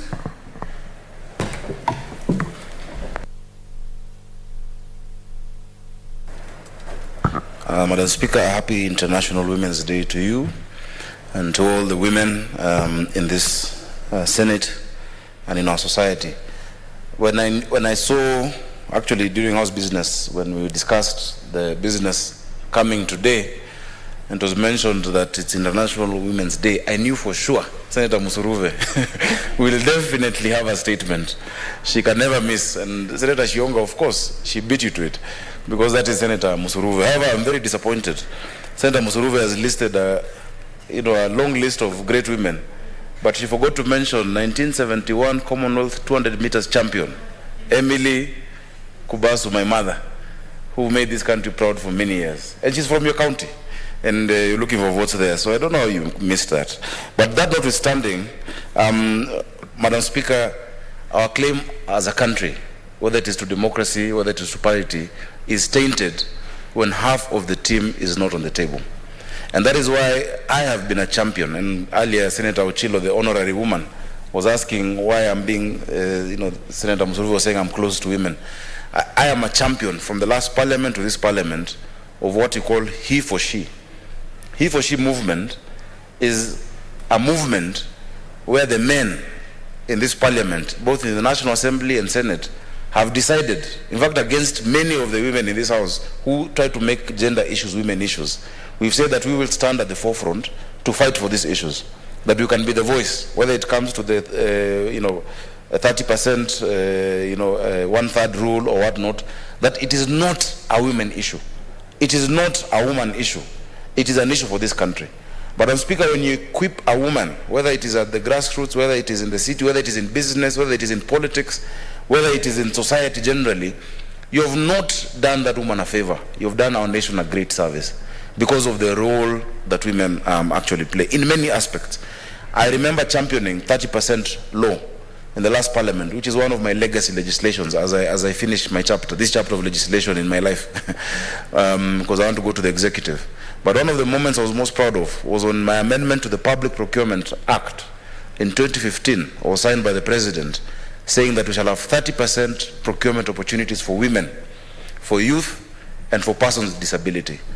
In as much as it has not achieved 100%, because this was supposed to be even part of the performance contracting, there are very many women I have met who have been able to start businesses, they have been able to engage, to supply counties, to supply the national government, because of this provision of the law. The power we have here as legislators, we can change lives by the laws we make, Madam Speaker. Many other legislations that are brought in the last parliament and in this parliament actually target and address the plight of our women. Because once you affect a woman, you've changed society. Whether it is the Employment Authority, which now is led by Madam Edith Okoki, a lady, which is a law I brought in this parliament, and now it's an existing authority. She's doing a great job. She can do much better. Or whether it is the law on disaster management, because, Madam Speaker, those who suffer the most when it comes to a disaster, it's the women whose houses are burnt, the ones who are working in Gikomba, the ones who are in Karioko, Madam Speaker. They're the ones who are actually affected by that law. Madam Speaker, women must be on the table. In fact, a friend of mine today just texted me, called Sylvia, and she said that in as much as we applaud men who make space for women at the table, we must actually applaud men who enable or help facilitate women to make their own table. It is not about us giving space for you to squeeze with us. You can be able to make that table. If you are a majority of this country, women should not be asking for favors. It is actually a right they should be asking for. In business, I said 30%. We've seen them scaling the heights. CEOs of huge companies, Madam Speaker, who are doing extremely well. Look at Jane Karuku at EABL. She's doing an amazing job. Look at Sylvia Mulinge and the rest of the team at Safaricom, my good friend. Look at many of them, Madam Speaker, are actually making this country proud and are doing better than men. A poll was released yesterday that said that in terms of leadership, I think 43% of Kenyans believe women are more trusted when it comes to refusing corruption and being sensitive to social issues, and which is true. Madam Speaker, in politics, I want to applaud you. You've been the head of elections board of one of the biggest parties in this country, and you've led it with integrity. I have never had a scandal about Senator Pareno when she was head of the elections board with respect to nominations. And right now, the head of the elections board, again, my cousin, Catherine Muma, we have confidence in her. that she'll do a good job, in as much as I am not Azimiaing, but I'm proud my cousin is the head of that board in ODM. Madam Speaker, in politics, look at Senator Musuruve and the kind of work she's done. Senator Faria, for me, is one of the most outstanding senators in this house. She's diligent. She's sponsored with me 2 bills, prompt payment. She's done a lot. And the ones you've mentioned, Senator Shionga, my most loyal member of my committee, she's always there. In between the scooping humor, you can see actual, real legislation. We want more women in this house. We want 30%, or rather 50%. Madam Speaker, in society, Kenyans were uploading last week, I think 10 days ago, as I go to conclude, and then I was speaking for long, that Kenya Airways, I was in London, I just landed after that flight, that the Kenya Airways flight that landed during crosswinds, huge crosswinds, of I think 300 knots to the east and west, other airlines could not manage it. It was landed by my friend Ruth Karaure, a lady pilot, captain of that plane. Most people at some point used to say that these careers are not for women, they're for men. I applaud Ruth and my friend, her husband, who is vying for Kasarani. I don't know what he participates in, but it's good to mention him as well. But Madam Speaker, she did it, and she's a lady. And they stood on the shoulders of others, like Koki, who was there in KQ, who've gone before them. And that's why I'm encouraging the ladies in this house. Set an example. My young daughter, Emily, must know that there is no ceiling, that she can be anything that she wants to be when she grows up, that she can be president of this country, she can be a KQ captain, that she can lead a big business. It will be done by the example you set. So, Madam Speaker, I wish all the women in this country, the women of Nairobi, the women in this house who are my colleagues and who I am always going to be a champion for, of a happy International Women's Day. We are proud of you. We celebrate you. Thank you, Madam Speaker.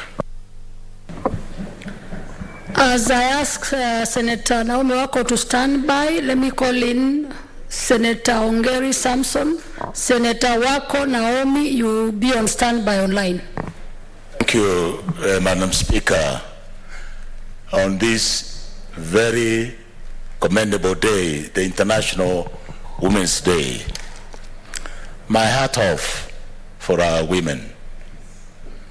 They are industrious, they are polite, they are forgiving, and they are always ready to accept any form of assignments, whether at the family level, within the community, or at the national level. They are always willing to participate in anything that brings joy and comfort to the society and the people they serve. One element that people have never appreciated is the level of tolerance. I'm a professional in terms of medicine, and women, I've watched them during my professional career as a doctor and also as a child specialist, can go through pregnancy for 9 months, bearing the pain and the agony and also the weight of the baby as the baby grows, nurturing that baby, and most of the elements of the makeup of the child are made because of the contact between the mother and that child. The father have a very little contact, and therefore the persons who bear the greatest difficulty through pregnancy is women.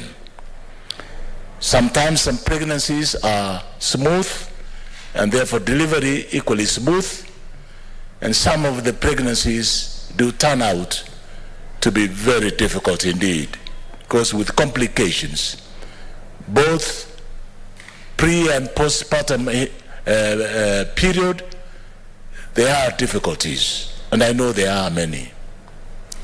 When the baby is born, it's the mothers who are able to nurture that baby to adulthood. The only time that the mother is separated from the baby is during school time. And normally, the ladies are the first ones to be online to pick up children from school and who are concerned what kind of meal or food is at the table. Such a person can only be very tolerant, because some of us may not be able to be tolerant as the ladies are. And I think that's one of the greatest attributes that God has given us in the person of a woman. No wonder the Bible in Proverbs 31 clearly states, who can find a virtuous woman? Because that's where they are. They are virtuous because they are tolerant. They are virtuous because they understand the needs of the society and of the family. Coming to the level when they are adults and they have now gone the world of work. And I'm proud.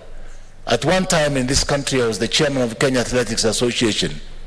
And Emily Kubasu was one of the proudest lady on the track and field. Because when she stood on that track and field, she literally made everybody sweat for the position for which she was running.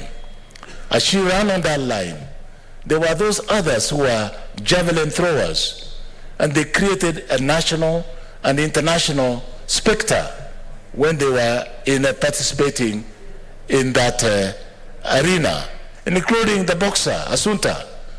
You know, these are great women who made this country proud and were able to bring honor and glory to this country.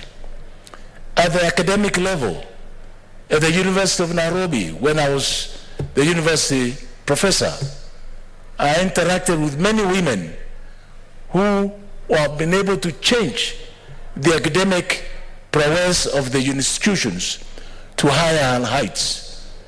Look at the likes of the lady Senator Milgo. When I was the Minister for Education, she was one of our most brilliant educationists. And therefore, when I see her in this house, it gives me great pleasure, because it takes a woman to be able to do those kind of things that we're seeing today. And even in the area of research, you'll be surprised, Madam Speaker. You yourself are an accomplished lawyer. You have been able to prosecute many issues that men may not be able to prosecute at the level at which you've been, even to the extent where you sat and chaired the National Election Board of ODM Party. I think that's the biggest tribute we can pay to you, and today you are one of our leaders as a speaker in that seat, directing the affairs of this nation where great decisions are being made for prosperity and posterity. And women in industry, look at them. Beth Minor, CEC, what she's done in that sector where she is enormous. Look at Caroline, at the Lands Ministry.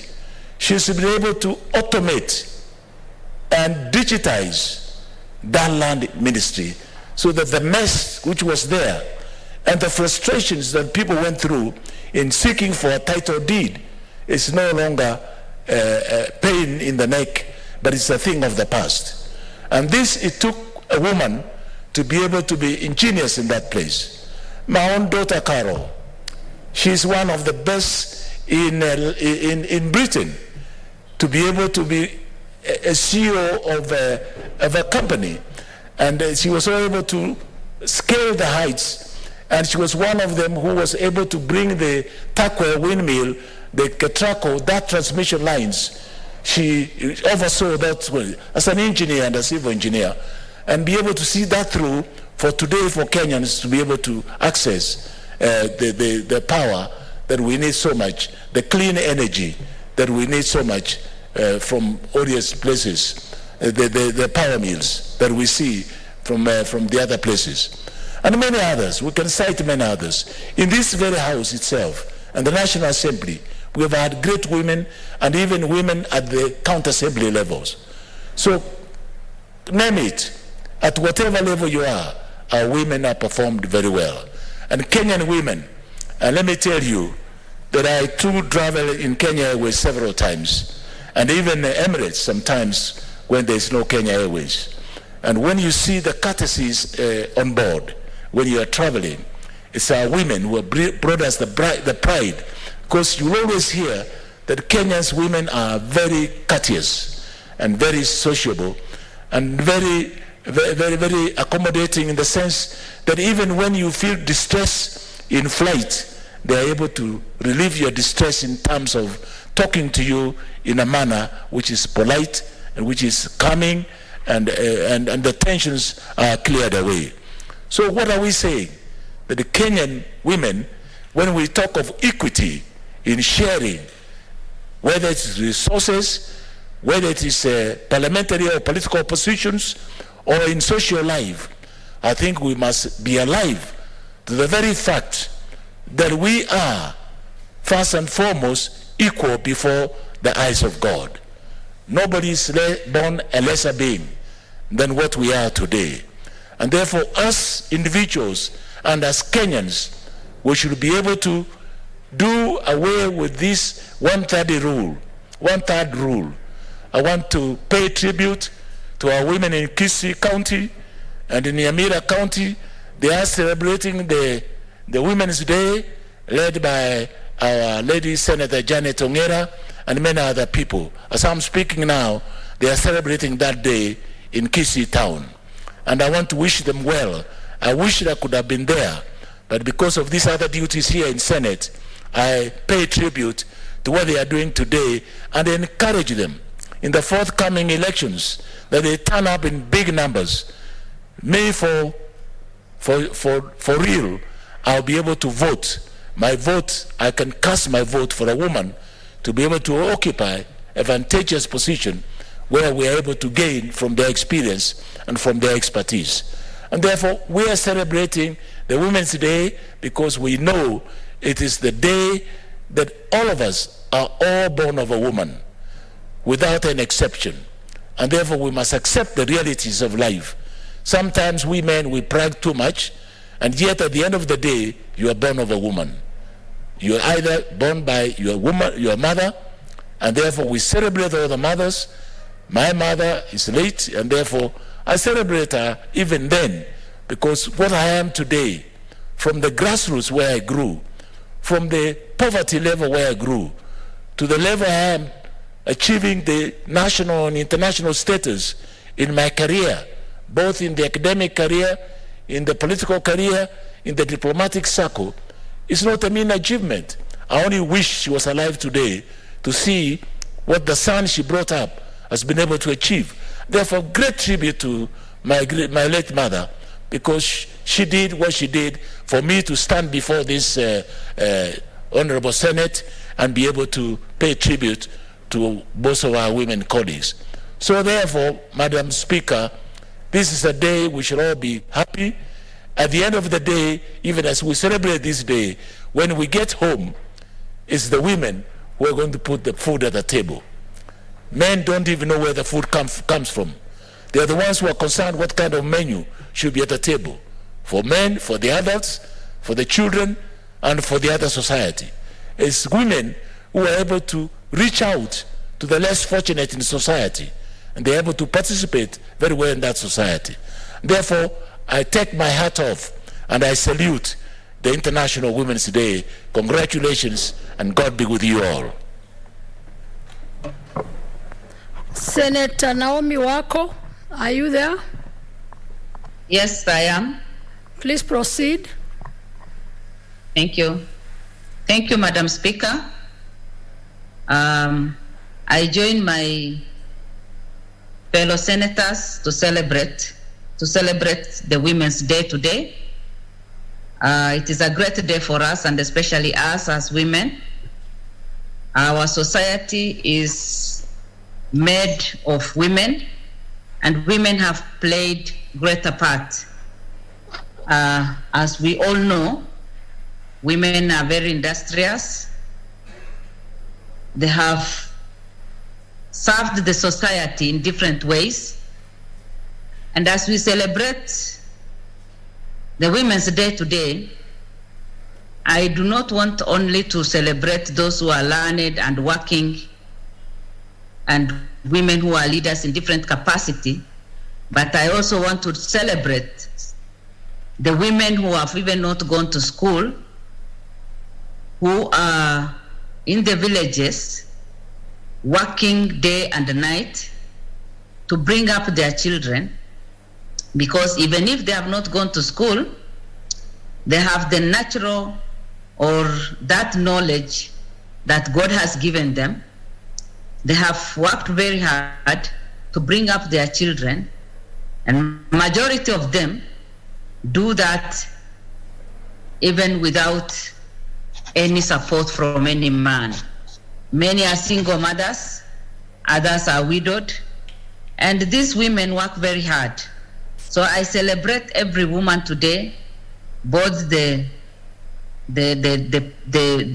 leaders in our society in different capacity, those who have gone to school, those who are working, and those who have not even gone to school, but they use their knowledge and skills to bring up their children, and they have a lot of impact in the society.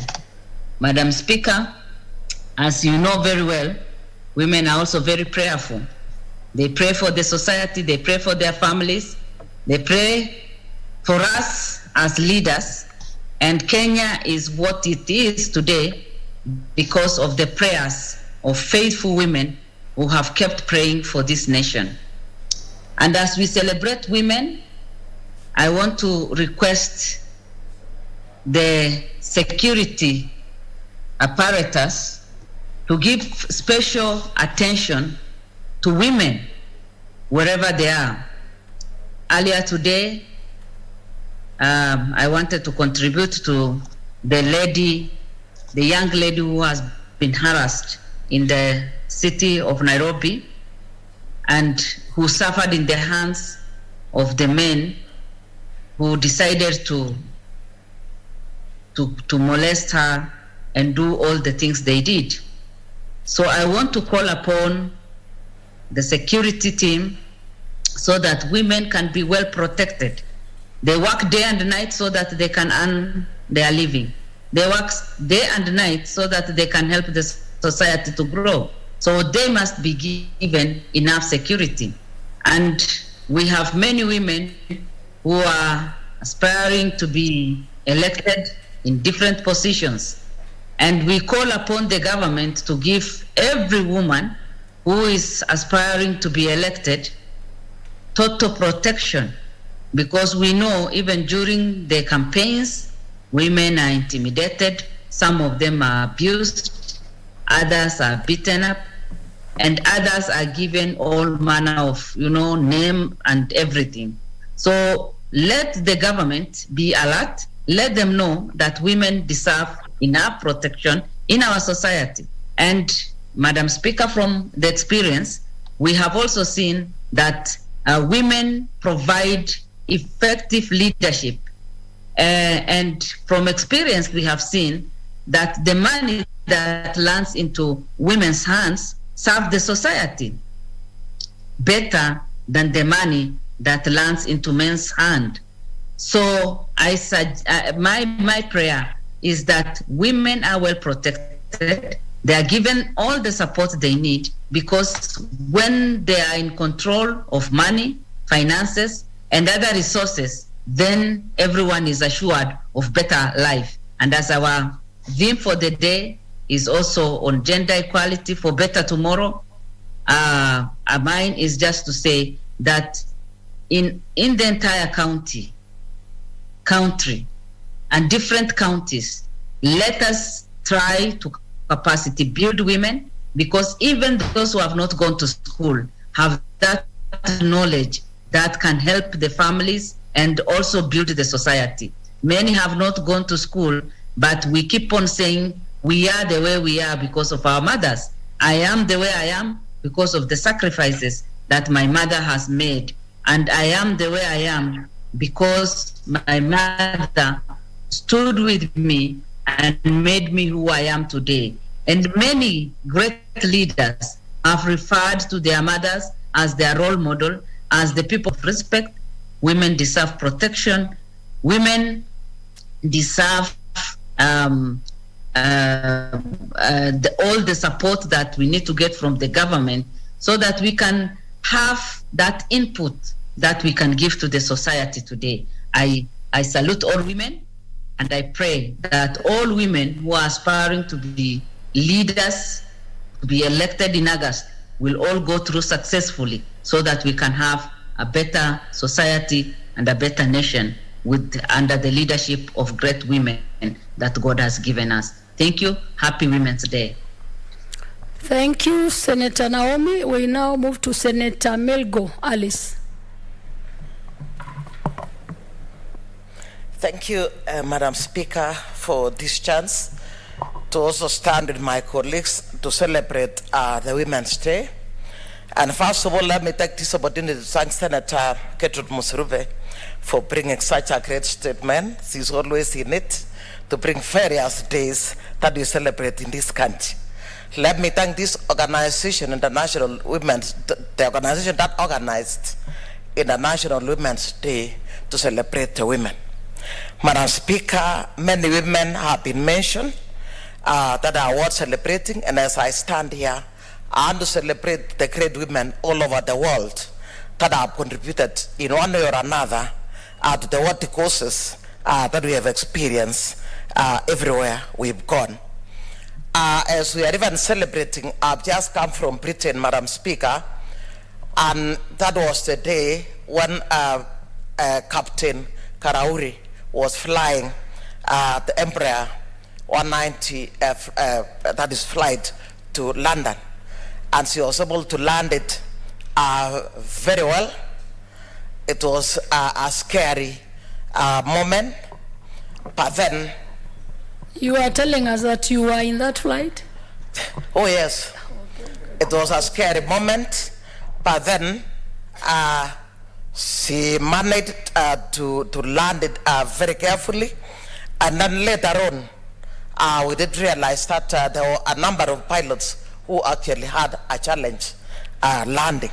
This is a great woman, one of the many women we celebrate, and as I stand here today, that is one great woman. It is quite unfortunate. As share education, I know many women are left out of such great jobs because they do not undertake STEM courses. They fear the courses, and therefore, as we move along the career lines, they will not be there. And as we celebrate Women's Day, we want to encourage our girls to undertake STEM courses so that come the future, there will be great women in various career institutions which are normally referred as men's field. Madam Speaker, I want to celebrate my two great lady professors from my two universities. One, Professor Olive Mugenda of Kenyatta University, where I studied for my master's MPA degree, and Mapel Mbuga of Jomo Kenyatta University, where I obtained my PhD degree. Great women indeed, who were able to turn around the two institutions. Looking at the two institutions when the women took over, actually there was a great revolution. Many students, those universities started taking up many students. Many courses were started that have gone a long way to actually contribute to the development of this country. Madam Speaker, I want to celebrate the many women all over the world that have actually shown the path to all other women that it is possible, that women can be able to do whatever they can if they take the strength, if they purpose to continue. There are very many women who are the trailblazers in terms of being presidents in the entire world. We have the president of Liberia, Helen Johnson Sirleaf. There is a president of Malawi. There is a president of Germany. Those are great women that have really shown at the world that women are able to actually lead. I think in a short while, this country will be able to get a great lady as our president, and I think the time is almost ripe now, Madam Speaker, because women are being known to be great managers, effective strategists, and I'm not saying that men are bad, but I'm saying they should also be given opportunities to be able to undertake leadership position. Madam Speaker, there are many of the CSS, lady CSS, that have done a lot, women CSS. Recently, CS Monica Chuma was able to unearth attend of a cartel that had stolen up to, electricity items worth 70 million. And in most cases, we've been hearing this for many years and asking ourselves, why can we not even get one example? We want to really laud what CS Chuma was able to do to another one, and I hope that shall go a long way to actually become a warning to others who are going to bring vandalism in our various institutions. Madam Speaker, the CS Lands, just to name but a few, who has done a wonderful job. It has been a nightmare going out to look for anything in the Ministry of Lands. But Madam Speaker, at the press of a button right now, you can be able to access whatever you want in anything pertaining lands. And that is a great lady, a great woman that has done a lot to turn around issues land in this country. Madam Speaker, I can be able to enumerate so many women, many athletes that have been mentioned that have actually brought a lot of fame to our country. I have even the most recent that won medals, and it is unfortunate that even those that have been winning medals, some of them have had to serve, Madam Speaker, because of lack of capacity building. That is one woman that we lost recently, despite the fact that she brought fame to this country. And it is unfortunate, as I stand here today, the case that took place in Nairobi, Madam Speaker, where women are being used as objects. I hope, thank you, Senator Sakaja, for bringing such a statement to this House. I hope something will be done to ensure that our women are protected, that women are still being mistreated in that order.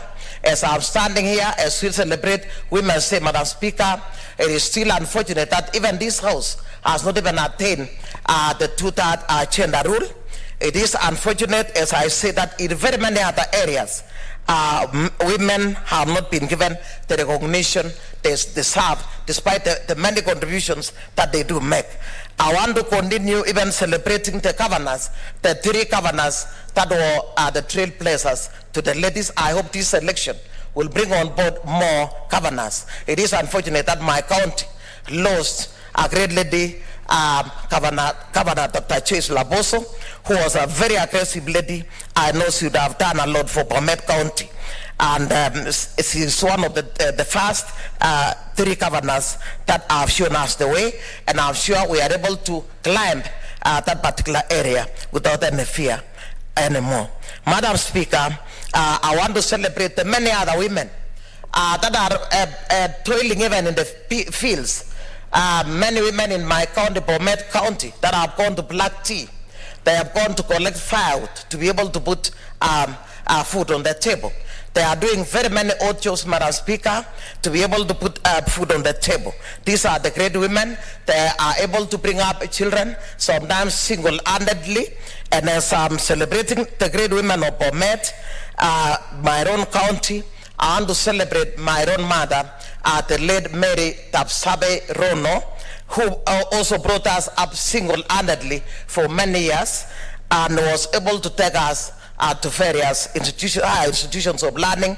And I'm glad she passed on after when I had completed my PhD, to know that she brought up a doctor. She was able to bring up a senator.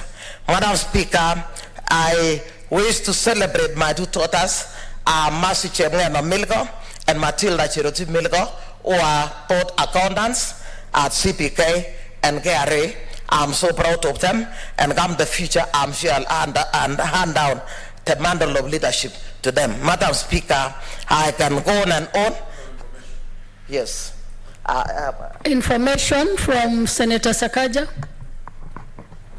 Madam Speaker, just to inform Senator Milko something that is, she has mentioned the fact about the ladies' attack, that it's a paradox that it's happened around International Women's Day.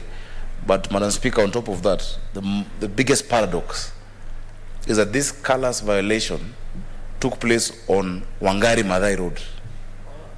Of all roads, Wangari Maathai Road. And we know what Wangari Maathai stands for and what she went through. I think this just informs us that there is much more we need to do than just the rhetoric we're given. And the clerk has drawn me to that. You know, of all roads, it could have happened on Francis Atwoli Road. It could have happened on Uruwaiwe. There are so many roads. It happened on Wangari Maathai Road. That is an abomination. I think we have to be ashamed of ourselves as a country.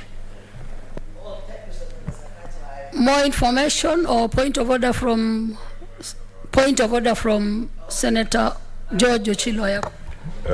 Thank you, Madam Speaker. Madam Speaker, we should not mention Atwoli in bad light. He's an elderly uncle of Senator Sakaja.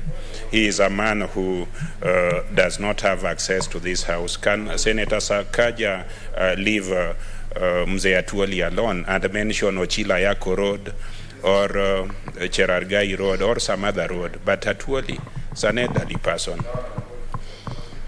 Let us hear from Senator Sakaja on another point of order. No, Madam Speaker, I think that is absolutely reckless of Senator Ochilo Ayako to try and impute that I have in any way said anything untoward towards Francis Atwoli, who is even my own relative. I've mentioned names of roads. There is no Sakaja Road, and I hope there will be none, even after I'm governor. There is no Ochilo Ayako Road, unless in your compound. I don't know where else they could be. But I've just mentioned names of roads. I've mentioned Uhuru Highway. Why is he saying that I've not said anything wrong against Uhuru Kenyatta? It's just names of roads. But let's not take away from what I've mentioned. The symbolism is actually a blot that this has happened on Wangari Maathai Road, Madam Speaker. Senator Welgo, please proceed. Okay, thank you. Thank you for this great information. It is unfortunate when roads are mentioned. But I think that was mentioned in good light. Thank you, Senator Sakaja, to even mention that the incident that took place in Nairobi to a woman occurred in Wangari Maathai Road. That is a great lady who was celebrating because even her went through a lot of challenges. She went through many challenges as she was trying to inform this country that actually we ought not to destroy forests. Madam Speaker, you know right now the whole world is crippling with issues climate change, and yet Wangari Maathai was beaten left, right, and down because of the fact that she was trying to bring on board a very critical issue and inform this country that trees are important. I'm sure once that issue, Sakaja, is over, remember to go and plant trees somewhere to commemorate the fact that this incident happened in the road named after a great lady that was an environmentalist, and in this case to also create awareness to the people that women are important and at the same time environment is important. Madam Speaker, I want to end by celebrating all the ladies that are in this house, the top parliament, those that are in the speaker's panel, including you, Madam Speaker. You've done a great job. The many ladies that were able to be nominated and the 3 that were elected senators, I'm sure in the 13th parliament we'll have more ladies coming here. We've seen what we have achieved. I'm very proud myself to have been in this parliament, not only as a nominated senator, but also I celebrate the fact that it will go down the record books of history that I also became the chair education in this parliament. Madam Speaker, I celebrate each and every woman out there that has contributed, and I want to thank you for this opportunity that I've been given. Thank you, Madam Speaker. We have no more requests on the celebration of the women this day. So we move to the next statements, which are statements by Senator Isaac Mwaura, who should be on Zoom. Isaac Mwaura, are you there? We have 3 statements for you to make. I don't know if they can hear me. Senator Isaac Mwaura? Yes, I'm present, Madam Speaker. Yes, we can hear you clearly. Please proceed. You have 3 statements. Yes, I have several statements, and I request that I go through them one by one in succession. Madam Speaker, the first statement is on The first statement is on. Sorry. You have a statement on the violent takeover of a parking lot from Mr. Cyrus Mwangi. Then you have a statement on the death of Mr. Felix Odhiambo and a statement on the status of construction of Membli Road. Yes, Madam Speaker. The problem is that as I try to read, these forms are acting up. That's the problem I'm having with my content. Because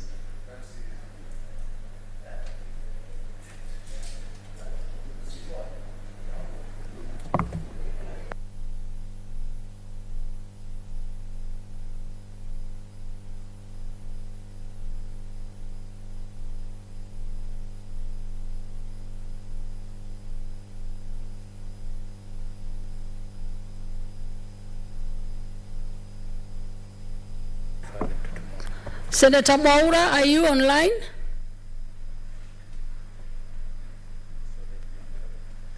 We have lost you.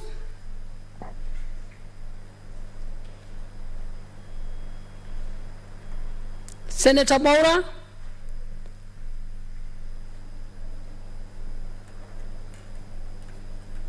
We can see your face, but not your voice.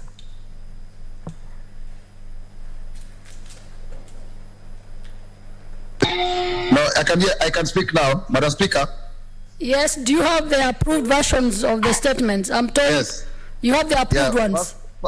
I rise pursuant to Standing Order number 48, 1, to seek for a statement from the Standing Committee on Roads and Transport on the circumstances surrounding the violent takeover of a parking slot which had been allocated to Mr. Cyrus Mwangi, a person with disability, by the National City County Government.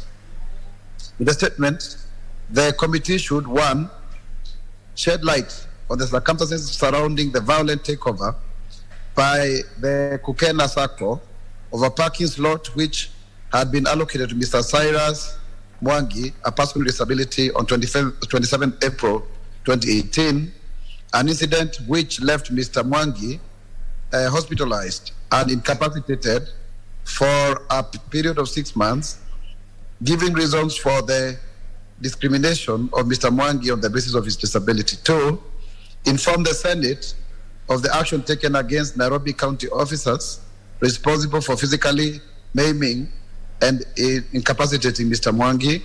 3, state plans, if any, by the county government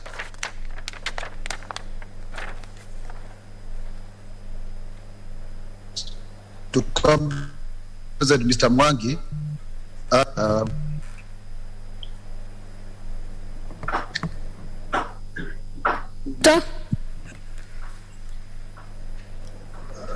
hello, Madam Speaker. We have lost you as you started with number 3.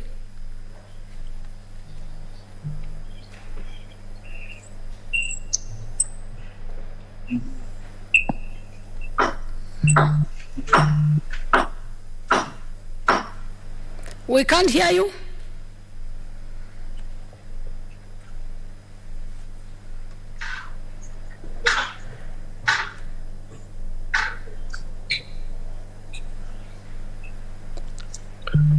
We have lost you, Senator Mwaura.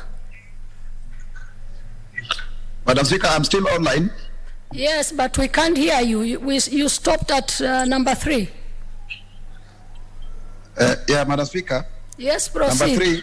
Number 3, state plans, if any, by the county government to compensate Mr. Mwangi for the loss of he suffered, including hospital bills and related issues. Number 4, give reasons for the failure by the county government of Nairobi to reinstate the parking slot to Mr. Mwangi despite numerous interventions. And 5, state the number of persons with disabilities working in the county government, stating whether the county has complied with the Persons with Disabilities Act, which regards to with regards to the staffing levels index of 5% its public offices. Madam Speaker, that's my first statement. Do I proceed with the second one? Let's first have intervention on the first statement. I can see we will allow a bit of debate on that. That is by Senator Mbogo George Ochilo. Please stay online so that you move to your next statements after they make their comments. I stand guided, Madam Speaker. Thank you, Madam Speaker. Madam Speaker, I want to thank Senator Mwaura for raising this matter. People living with disability in this man-eat-man society, or woman kill man, man kill woman, must be protected at all times. I am glad that it has come to the attention of this House through Senator Mwaura, that the city government of Nairobi is harassing a person living with disability. It is our duty, the duty of all of us, just like His Excellency Jesus demonstrated, that we should give attention, we should give love, we should give consideration to the most unfortunate or the weak members of society. We must all focus on this matter and ensure that the county government gives a sufficient response, and even demonstrate the committee to which this matter is being referred to must demonstrate a clear policy on how they are going to do an affirmative action on people living with disability. You hardly ever hear a person living with disability getting employed, getting empowered in terms of resources. Now that they have very little, which is a parking lot, some land, it's being taken away forcefully, and not just being taken away. That person is injured, that person is maimed and is hospitalized. So we really want to know, because this is where the practice, this is where the policy is tested.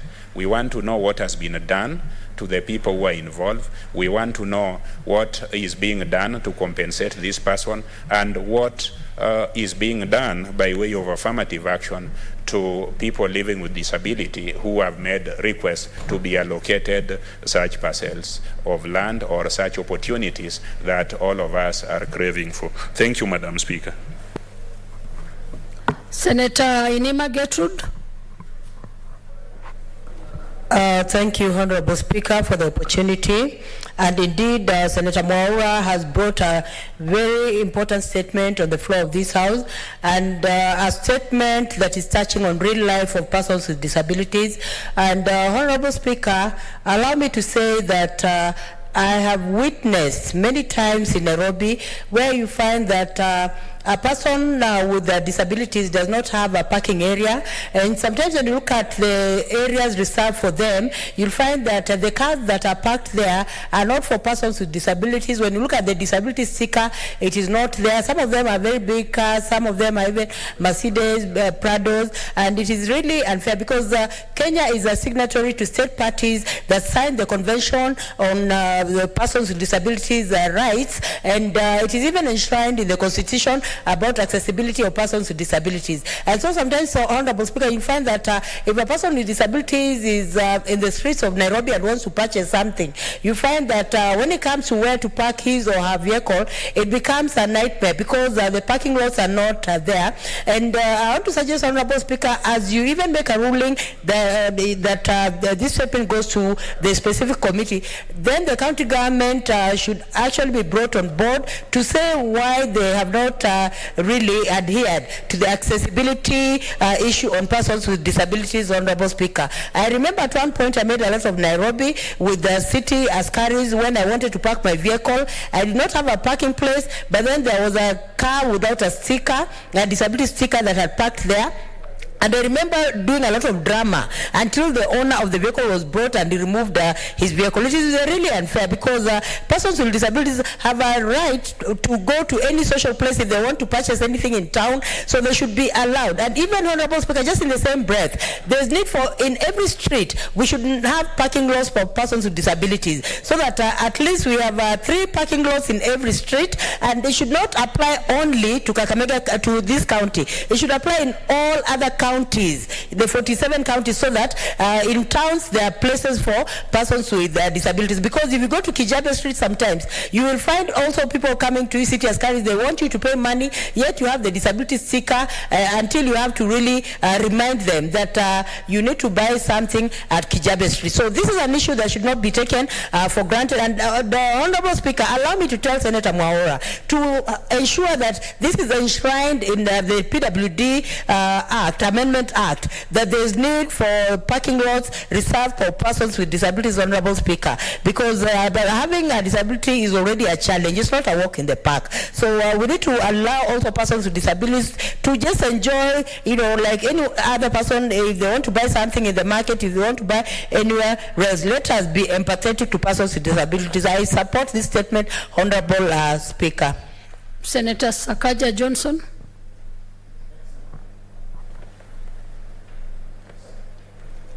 Thank you, Madam Speaker. Madam Speaker, this statement raises more questions than answers. Or rather, anyway, that's what a statement should do. But, you see, this entire system, because what Senator Mwaura is asking about, if I'm to understand this statement, and I hope you can inform me if I'm wrong, it's talking about not a parking slot for persons with disability, not a designated parking slot. These are those slots that the county has been allocating to different circles or businesses where they charge matatus. So I'm starting with that presumption, and Senator Mwaura can inform me if I'm wrong. And he says that Kukena Sacco has been given, and it's been violently taken over from this had been allocated to Cyrus Mwangi. He later says he was maimed and incapacitated, which is a very unfortunate thing, and I wish him well. He asks for compensation, and the failure to reinstate despite numerous interventions. I don't know which interventions these were. Senator Mwaura could have even intervened using the county senator of Nairobi, and I've been glad to hear. Madam Speaker, I'd like to hear the answers to this by the county government, because number one, this entire system needs to be overhauled. First of all, I have a lot of trouble every day sorting out, I don't know which circle of matatu has which one has been allocated, which slot, on which road. This must be managed because it's business. So people are giving these slots just the same way they're allocating toilets to political cronies, because they collect a lot of money. Yet it should be business that is run properly, either from a registered group, not an individual, or number two, by the county itself, because that is why we have inefficiency, and that's why we have a lot of congestion in the CBD. So until that further information, I'll be very interested in sitting in on this. That entire system, Madam Speaker, is what needs to be audited. Because if, as it is, there's no policy around how these slots are located, the county can say it's up to them to choose who to give. They can give a person with disability or not give it. When you have a system whose decisions are based on subjective reasoning by whoever is making those decisions, there can never be fairness. Because the same way Mr. Mwangi, for instance, who's been mentioned here, was given that slot, would be the same way it will be taken away from him. In fact, somebody else can say there's also another person with disability in that circle that has taken it. Madam Speaker, the problem in our city, and that's why we keep saying let's make Nairobi work, is a lot of subjectivity. There is no order. And that is what we must sort out. There's lack of order. And Madam Speaker, two wrongs do not then make a right. That then because this one individual, and I'm sorry about what he went through, had then the ability to find somebody to petition the Senate, he gets it back, yet somebody else who maybe had it before has no recourse, Madam Speaker. So I'm saying it's a flawed system that in its entirety is not how Nairobi should be working. And I would urge the committee, even as it looks at the specific case of Mr. Mwangi, who I empathize with, that Mr. Mwangi's case is a victim of a flawed system. But there are many others then who would be in the same position because of lack of a proper policy position, lack of a proper plan by the city on how these spaces are located. Madam Speaker, today, if you go around the city and you ask circles how they got those slots, or ask young people who are running toilets, they had an issue in City Park Market recently about the people who actually work there and have stalls versus a youth group, they'll tell you it's all a mess. So the Senate should not sanitize the mess. We should not do a cosmetic inquiry into this. This gives us an opportunity to address Mwangi's issue, Cyrus, but also to address the larger issue of order in this city. And I'm glad today we've spoken a lot about order. Nairobi needs order. We've spoken about the border issue, the transport issue, the mass transit issue. This is in line with that. So I think the Committee on Roads and Transport, that they will take this matter seriously. The reason why we have a big problem in the city in terms of congestion is not just because matatus come in and there's no proper mass transit system. It's this what they're calling parking slots. Because matatus are not supposed even actually to be parking, they're supposed to be picking and dropping. It's a matter, I even took the former governor of Nairobi to court on this issue, Governor Sonko, and we won. Not for a specific circle, but that time he had then banned all matatus from coming to town. And you find a lady, a pregnant lady, being dropped at Koja, at the big globe roundabout, and she's going to Mbagathi to walk all across, or an old person, or a sick person, or children. So you create a system without having created the alternative and say, no matatus come to town. But you have not created the alternative. How will someone get from this bus park behind here at Green Park all the way to Ngara, Madam Speaker? So it must be looked at in the more holistic nature of bringing order back to Nairobi, Madam Speaker. Thank you. No more requests on that statement. Of course, the relevant committee will take note of the debate. So, Senator Maura, let's go to the next statement. Madam Speaker, I rise pursuant to Standing Order number 48-1 to seek a statement from the Standing Committee on Roads and Transport regarding the status of construction of Membley Road, which is expected to serve as a connection between the Thika Superhighway and the Northern Bypass. In their statement, the committee should, 1, state the reasons for the delay in the construction of the road, despite it being on the site since the year 2020. 2, elucidate on the mitigating measures the contractor has put in place to curb the pollution caused by the dust that is affecting homes as well as the natural ecosystem, in contravention of the Environmental Management and Coordination Act, EMCA.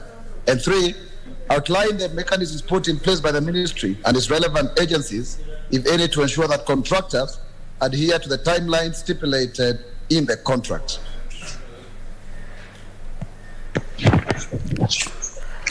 So, I'll allow a few comments on this statement. Senator Cherari K. Samson.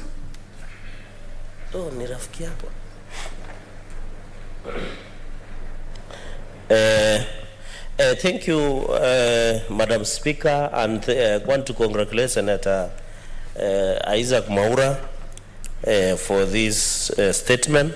I think the question should be, Madam Speaker, how many roads have delayed or stalled across the country, either by Kura, Kenya, and others across the road. Even in Kajiado, there are some roads that were earmarked to be improved to bitumen standards, Madam Speaker, and it is very unfortunate that there are so many roads across the country that are yet to be completed, or they were done in a substandard manner.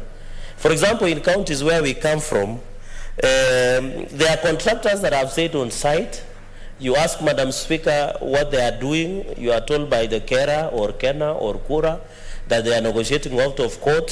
When you meet the contractors, Madam Speaker, tell you that they have not been paid. And this is a perennial problem with the roads constructions across the country. It is not only to Membley Road, it is across the city here. And Senator Sakaja, the future governor of Nairobi, can confirm this, that Madam Speaker, most of the roads have stalled. And the government is not telling us whether there is a problem of funding, because some of these roads are either funded by government or private partners. For example, in Nandi, Madam Speaker, roads like Chemuswa, all the way to Danger, to Kaptel, through Kaptel to Danger, joining the junction from Javakal in the Kapsabet, are stalled. A road from Kurkung all the way to Chepterwai, to Singlet, into the western from the Webuye Kakamega Road are stalled. Many roads across Nandi, Madam Speaker, have stalled. Some of the others have become substandard. Even the one that was done substandard, and it's being supervised by Kera. That's an unfortunate thing. All the way from Tindret, Kopere, all the way to junction of Boito here in Timborwa that is joining Nairobi Eldoret Highway to Malaba border, Madam Speaker. These roads have not been done. Even the one between Nandils to Imaki, between Madam Speaker, Lesos all the way to Moi University, that is coming to connect at Cheptiret, the Eldoret, Malaba, Nairobi Highway, Madam Speaker, have stalled. When you drive through those roads, it is substandard, has been done a substandard way, Madam Speaker. I don't know where these supervisors, apart from being stalled, or the timeline of finishing some of these roads, Madam Speaker, the supervising authority, that is Kenya Rural Authority, KERA, are sleeping on the job. Like a road, for example, in my county, I know this is a problem across the east. For example, a road from Chepterit to Lone to Moi University, that road was a substandard done. It is already potholes, Madam Speaker, and it has just completed less than 1 year. So what this agency should be telling the country, what is the guarantee when a contractor is on site, like the road of Chepterit to Lone Moi University? What is the guarantee that the road should remain in good shape before you see potholes all over, Madam Speaker? The same thing from Kupere, Maraba, Taptengele, all the way to Wazingishu to Timborwa, Madam Speaker. When you drive there, the roads are already, the chippings are coming out, there are potholes, Madam Speaker. So I think this question that Senator Mwaura has asked, I hope the committee of roads should go an extra mile and even sample a few roads, Madam Speaker, that either the contractor has left site, that either substandard works was done, that either funding is missing. And Madam Speaker, what we should be told, there are roads that had been earmarked and they have been awarded tenders to contractors. What is the government doing at those roads, especially when there is no funding? So I really want to congratulate Madam Speaker, Senator Mwaura, and also the issue of environment. I think it is very critical. Madam Speaker, sometimes you drive through the road, the opening, I think this one uplands all the way to the city. Even these contractors, I don't know whether they eat the money. The one called service lands. I don't know. I only see it in Kenya. In other countries, it's not happening. Where a contractor is on site, he is blocking the road.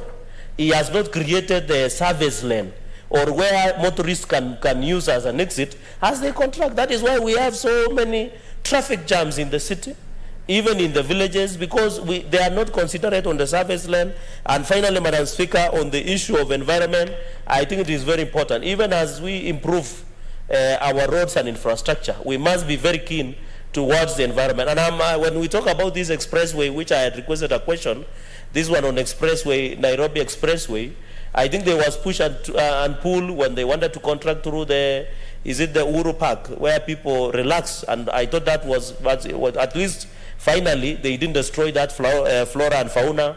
The same when they were doing the SGR to pass through the national park into your county and all the way to other counties, Madam Speaker. So I support and look forward to be part of the meeting when this matter comes up for hearing by the committee.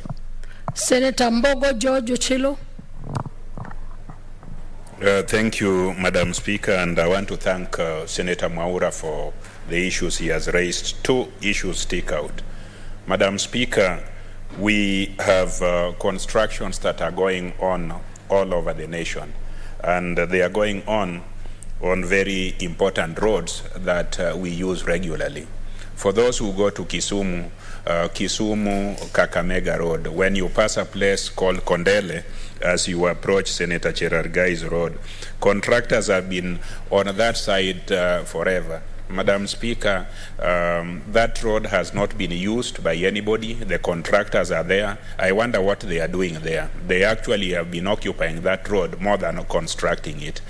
When you leave that road and as you come to Homa Bay County, there is a place called Ahero. There is something that looks like a designed flyover that goes to Homa Bay, which eventually leads to Migori County. Whoever was given that contract is doing nothing. They are just stationed there. Madam Speaker, when you leave that route and you go to Homa Bay through a place called Katito, you go to Homa Bay County, you pass Sondo Miriu, then you try and get into Kisii, or alternatively, when you are through Kisii and you want to come to Migori, there is that road that comes to the South Nyanza part of it, where you leave Kisii, you leave the Kisumu Road. There has been a blockade there for 3 years, and that is the only road or the only route you use to go to Kisii. We use it for emergencies, we use it for quick access, and nobody gives a damn about the inconvenience that is occasioned. When you come to Rongo, there is a part of Rongo that has never been constructed. Just as you pass Kuja School for the Deaf, it has been in that state.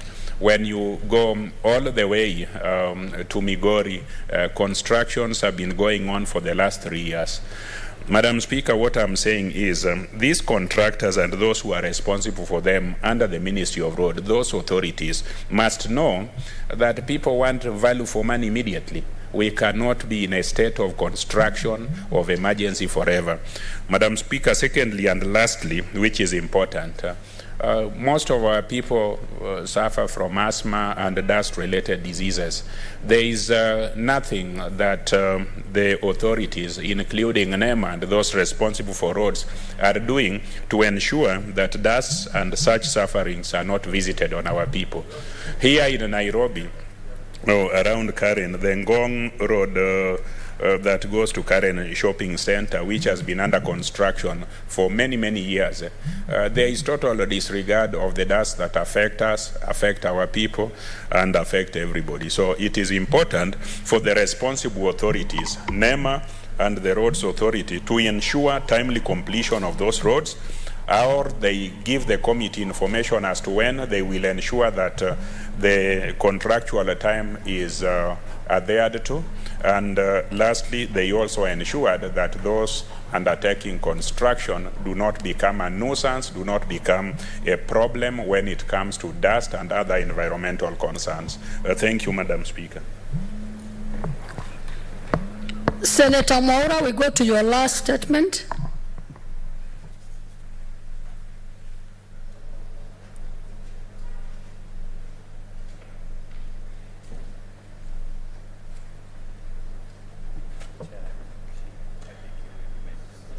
No, so one more. Senator Maura?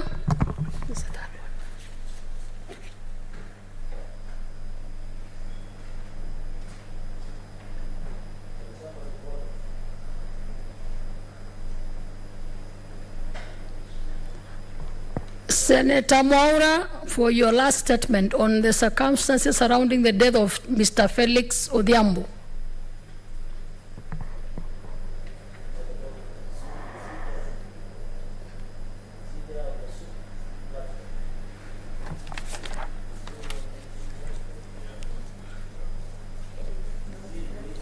Now that Senator Maura is not online, that last statement is deferred.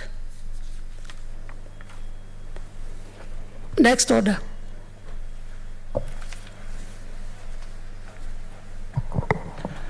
Order number 8, the Division of Revenue Bill, National Assembly Bills number 8 of 2022, first reading. A bill for an act of parliament to provide for the equitable division of revenue raised nationally between the national and county governments in the 2022-2023 financial year and for connected purposes. Next order.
Senator Achilo Ayako, may you approach.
Honorable Senators, for orders 9, 10, 11, 12, 13, those are we need division and we cannot therefore proceed with those orders and they are therefore deferred. Then order 14 and 15 and 16, for order 14 and 16, the movers are not there. For order 15, Senator Nyamunga's bill, the report of the committee is not yet ready, and we therefore defer 14, 15, and 16, and 17. So we move to the next order.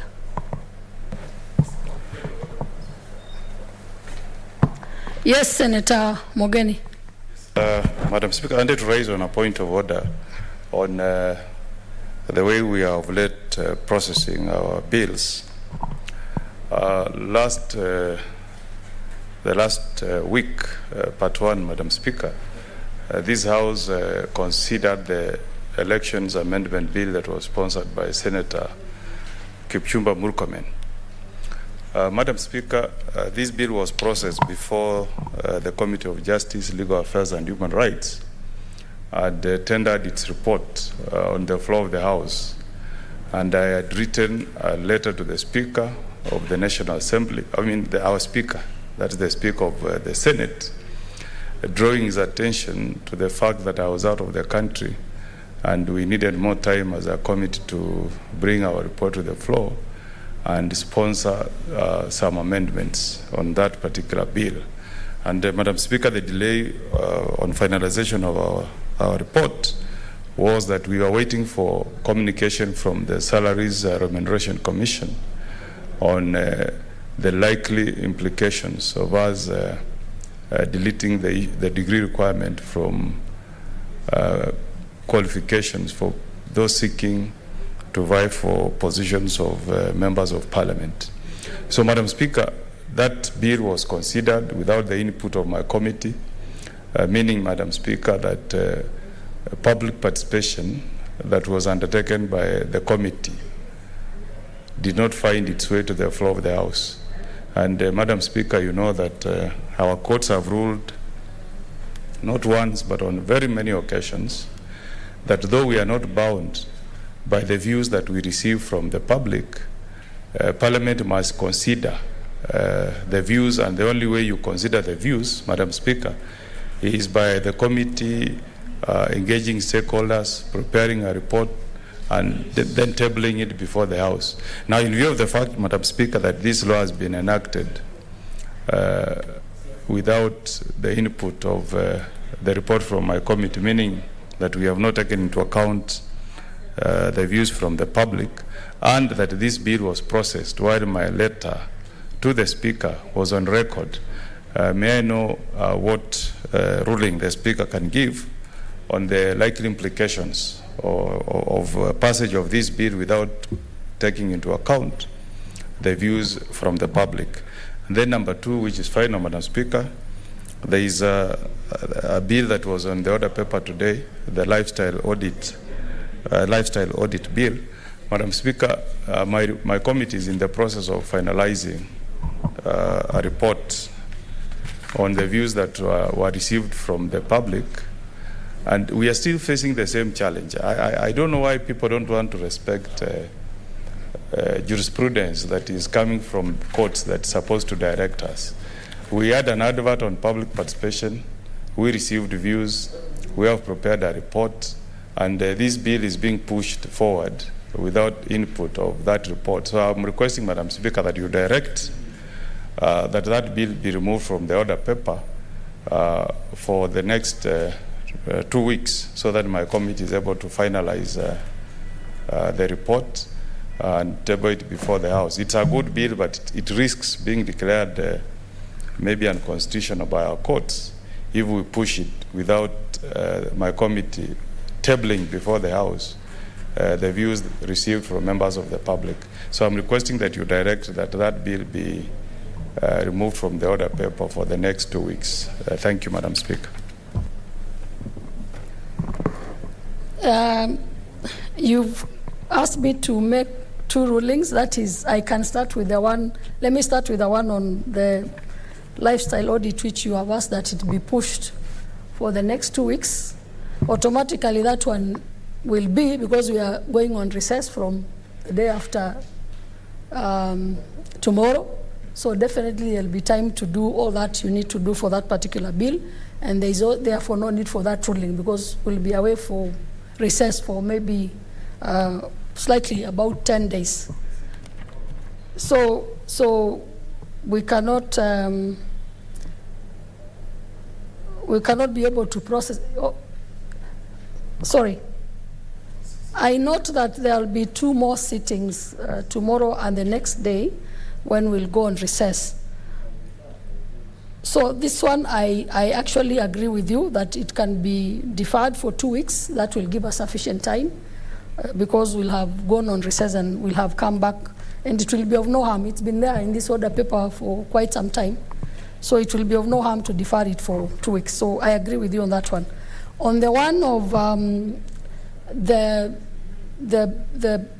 amendments on the election laws having been dealt with before the tabling of the report by the committee, I sat as a speaker on that day, but noted that before I sat, there was already a ruling by the speaker, not a ruling, but there was a note by the speaker on your request for deferring that particular matter, in which he agreed that he actually agreed that the matter proceeds on that day. So it is under that circumstance that the matter on amendments proceeded in the manner that it proceeded, and I'm not in a position to lift that particular pronouncement that the speaker had made on that day.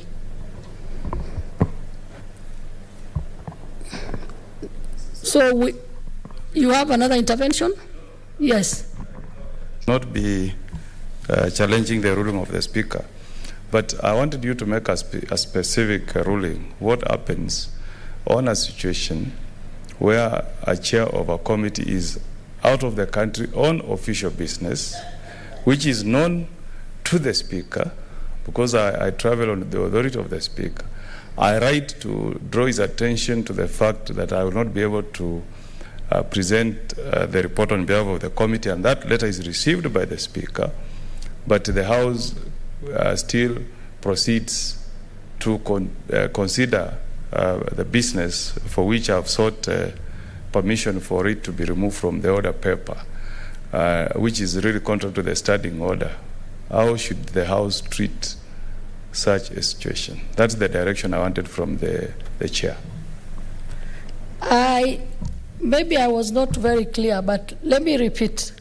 The speaker already made a decision on that day when you are out of the country, and made a decision on the letter that was received that you're out of the country, and made a decision that that matter proceed, and it did proceed on that day, and it was concluded.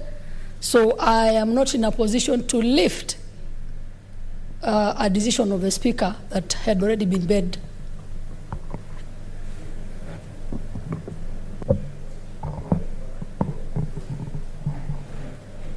Senator Cherargei.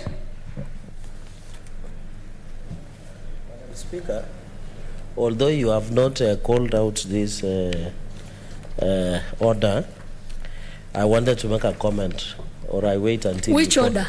Order number 17. I already looked at the order paper and deferred orders 9 to 17, and we're actually moving to order 18. But maybe on a point of order, Madam Speaker, if you notice, this motion on the, and it is very critical because it's the motion on the Standing Committee of Health on the special audit report on the utilization of COVID-19 funds by 28 county governments. Madam Speaker, if you notice, this order has been on this order paper, several order papers in subsequent days, and the committee or the chair is not giving us a way forward on this very critical, because this motion, Madam Speaker, is very critical.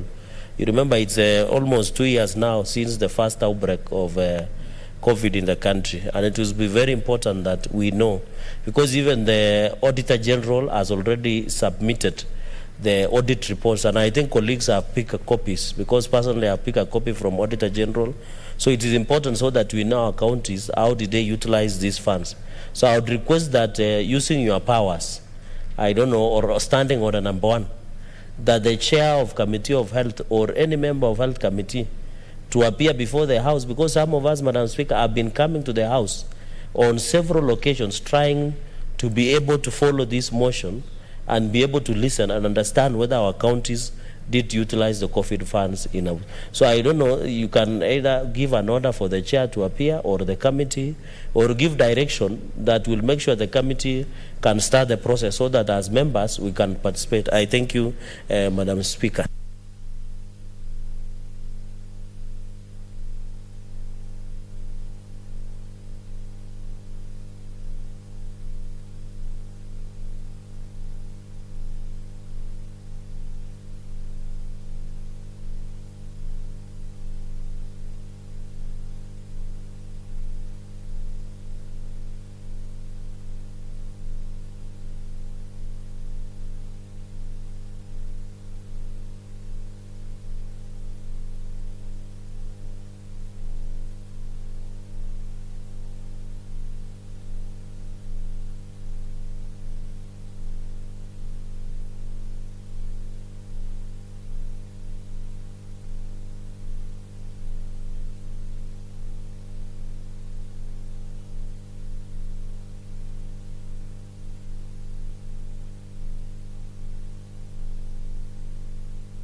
Senator Cherargei, I have noted your concerns on order number 17, and if the chair of the standing committee is not listening, is not in Zoom, then of course we ask that he be informed that there are those concerns and that he should be able to report to this House as soon as possible.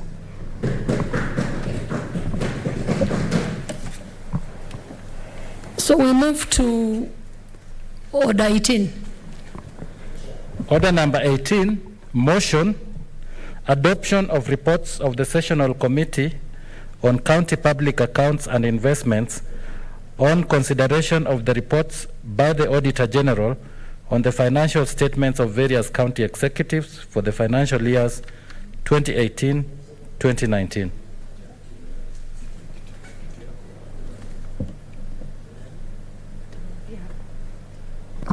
Senator Ochilo Yako. Thank you, Madam Speaker, for giving me this opportunity to move this motion, that the Senate adopts the report of the Sessional Committee on County Public Accounts and Investments on the consideration of the report by the Auditor General of the financial statements of the following county executives for the financial year 2018-2019, Embu, Homa Bay, Kericho, Kilifi, Kirinyaga, Kisii, Kwale, Machakos, Mombasa, Nandi, Baringo, Bomet, Garissa, Kajiado, and West Pokot as contained in Volume 1 of the report, and the following county executives: Isiolo, Kakamega, Kisumu, Laikipia, Mandera, Masabit, Nakuru, Narok, Nyandarua, Samburu, Taita Taveta, Trans Nzoia, Uasin Gishu, Vihiga, and Wajir as contained in Volume 2 of the report laid on the table of the Senate on Thursday, 2nd December 2021. Madam Speaker, the Sessional Committee on the Public Accounts and Investment Committee is established by the Senate pursuant to Standing Order number 2020 and is mandated to, pursuant to Article 96(3) of the Constitution, exercise oversight over national revenues allocated to county governments.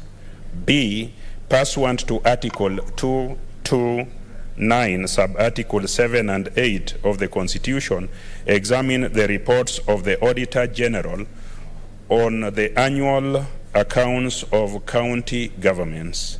C, to examine special reports, if any, of the Auditor General on county government funds.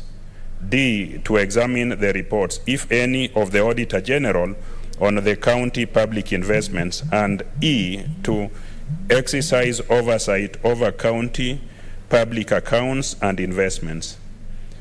Madam Speaker, the Office of the Auditor General forwarded reports on the financial operations of the county governments for specific financial years to the Senate pursuant to the provisions of Article 229, sub-Article 7 of the Constitution. The Office of the Auditor General on various dates from the month of December 2020 forwarded reports on the financial operations of the county governments for the financial year 2018 and 2019. The reports were laid on the table, and the Senate, the Sessional Committee had occasion to consider them. Madam Speaker, the committee that considered and interrogated the reports was constituted towards the end of the month of March 2021, resulting in a delay in commencement of its business to the month of April 2021. Madam Speaker, the committee whose reports we are moving today comprised myself, Dr. Ochilo Ayako, as the chair, Senator Engineer Argura Godana as the vice chair, Senator Dulo Fatuma, CBS MP, as member, Senator Kimani Wamatangi as member, Senator Janice Mwashushe Mwaruma as member, Senator Professor Imana Malaki Ekal, MP, as member, Senator Njeru Ndwiga as member, and Senator Dr. Christopher Langat as member, and lastly but not least, Senator Masi Chebeni was also a member. Our secretariat comprised Mr. Julius Arwamoi, George Otieno, Joseph Mwangi, Yusuf Shimoni, Josephine Kusinyi, Michelle Otoro, Eric Ososi, Ali Salat, Lucian Limo, Javan Lorico, Hawa Abdi, Philip Kipkemboi, and Marie Koroche were our members of the Secretariat. We held various sittings, quite a number of them on several days. There were long sittings, they were tedious. We invited governors and the executive members of committees and also the chief officers.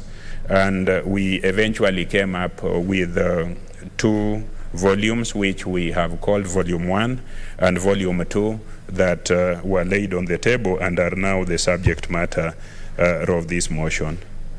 Madam Speaker, these reports are as a result of physical engagement. We summoned, we invited those executives, they appeared before us, presented their responses. They were examined both by ourselves, the Auditor General, and officers from the ESEC, and we have now come before this House with recommendations and observations arising from consensus. Madam Speaker, we noticed that we had common challenges that the counties appeared to have not complied with, and some of the common ones were failure to submit documents for audit to the Office of the Auditor General in time. The Auditor General is enjoined by law, mandated by law, authorized by law to carry out audit. It's the responsibility of the auditees to supply certain documents to the Auditor General in a time so that the audit exercise can be carried out.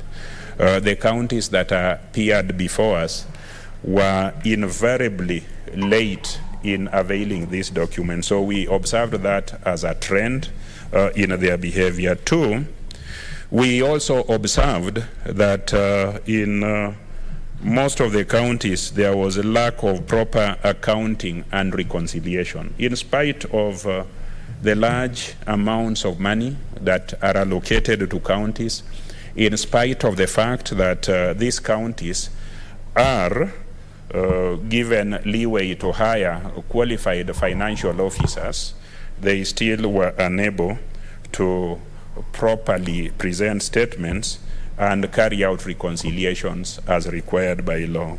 Three, we observed that there was a proper record keeping. These are public records. The law requires that the records be properly kept in a standard manner for posterity, in a standard manner for use, but this was by and large not observed. Four, there was unauthorized allocation of funds. You would find that funds are allocated outside the authorization of law. We also observed that there was non-compliance with relevant laws by most of the county executives that appeared before us. The laws that they were supposed to comply with are quite a number, and just to mention a few, we have the Public Finance Management Act of 2012. We have Public Finance Management Regulations of 2015. We have a Public Audit Act of 2015. We have Income Tax Act. We have the County Government Act, among other statutes that they were meant to comply with, which they did not comply with, thereby appearing to be running governments outside the law. We also observed that there were quite a number of instances when payments were made outside IFMIS, so that oversight and follow-up as to why those payments were made, their legitimacy, so on and so forth, was still in doubt.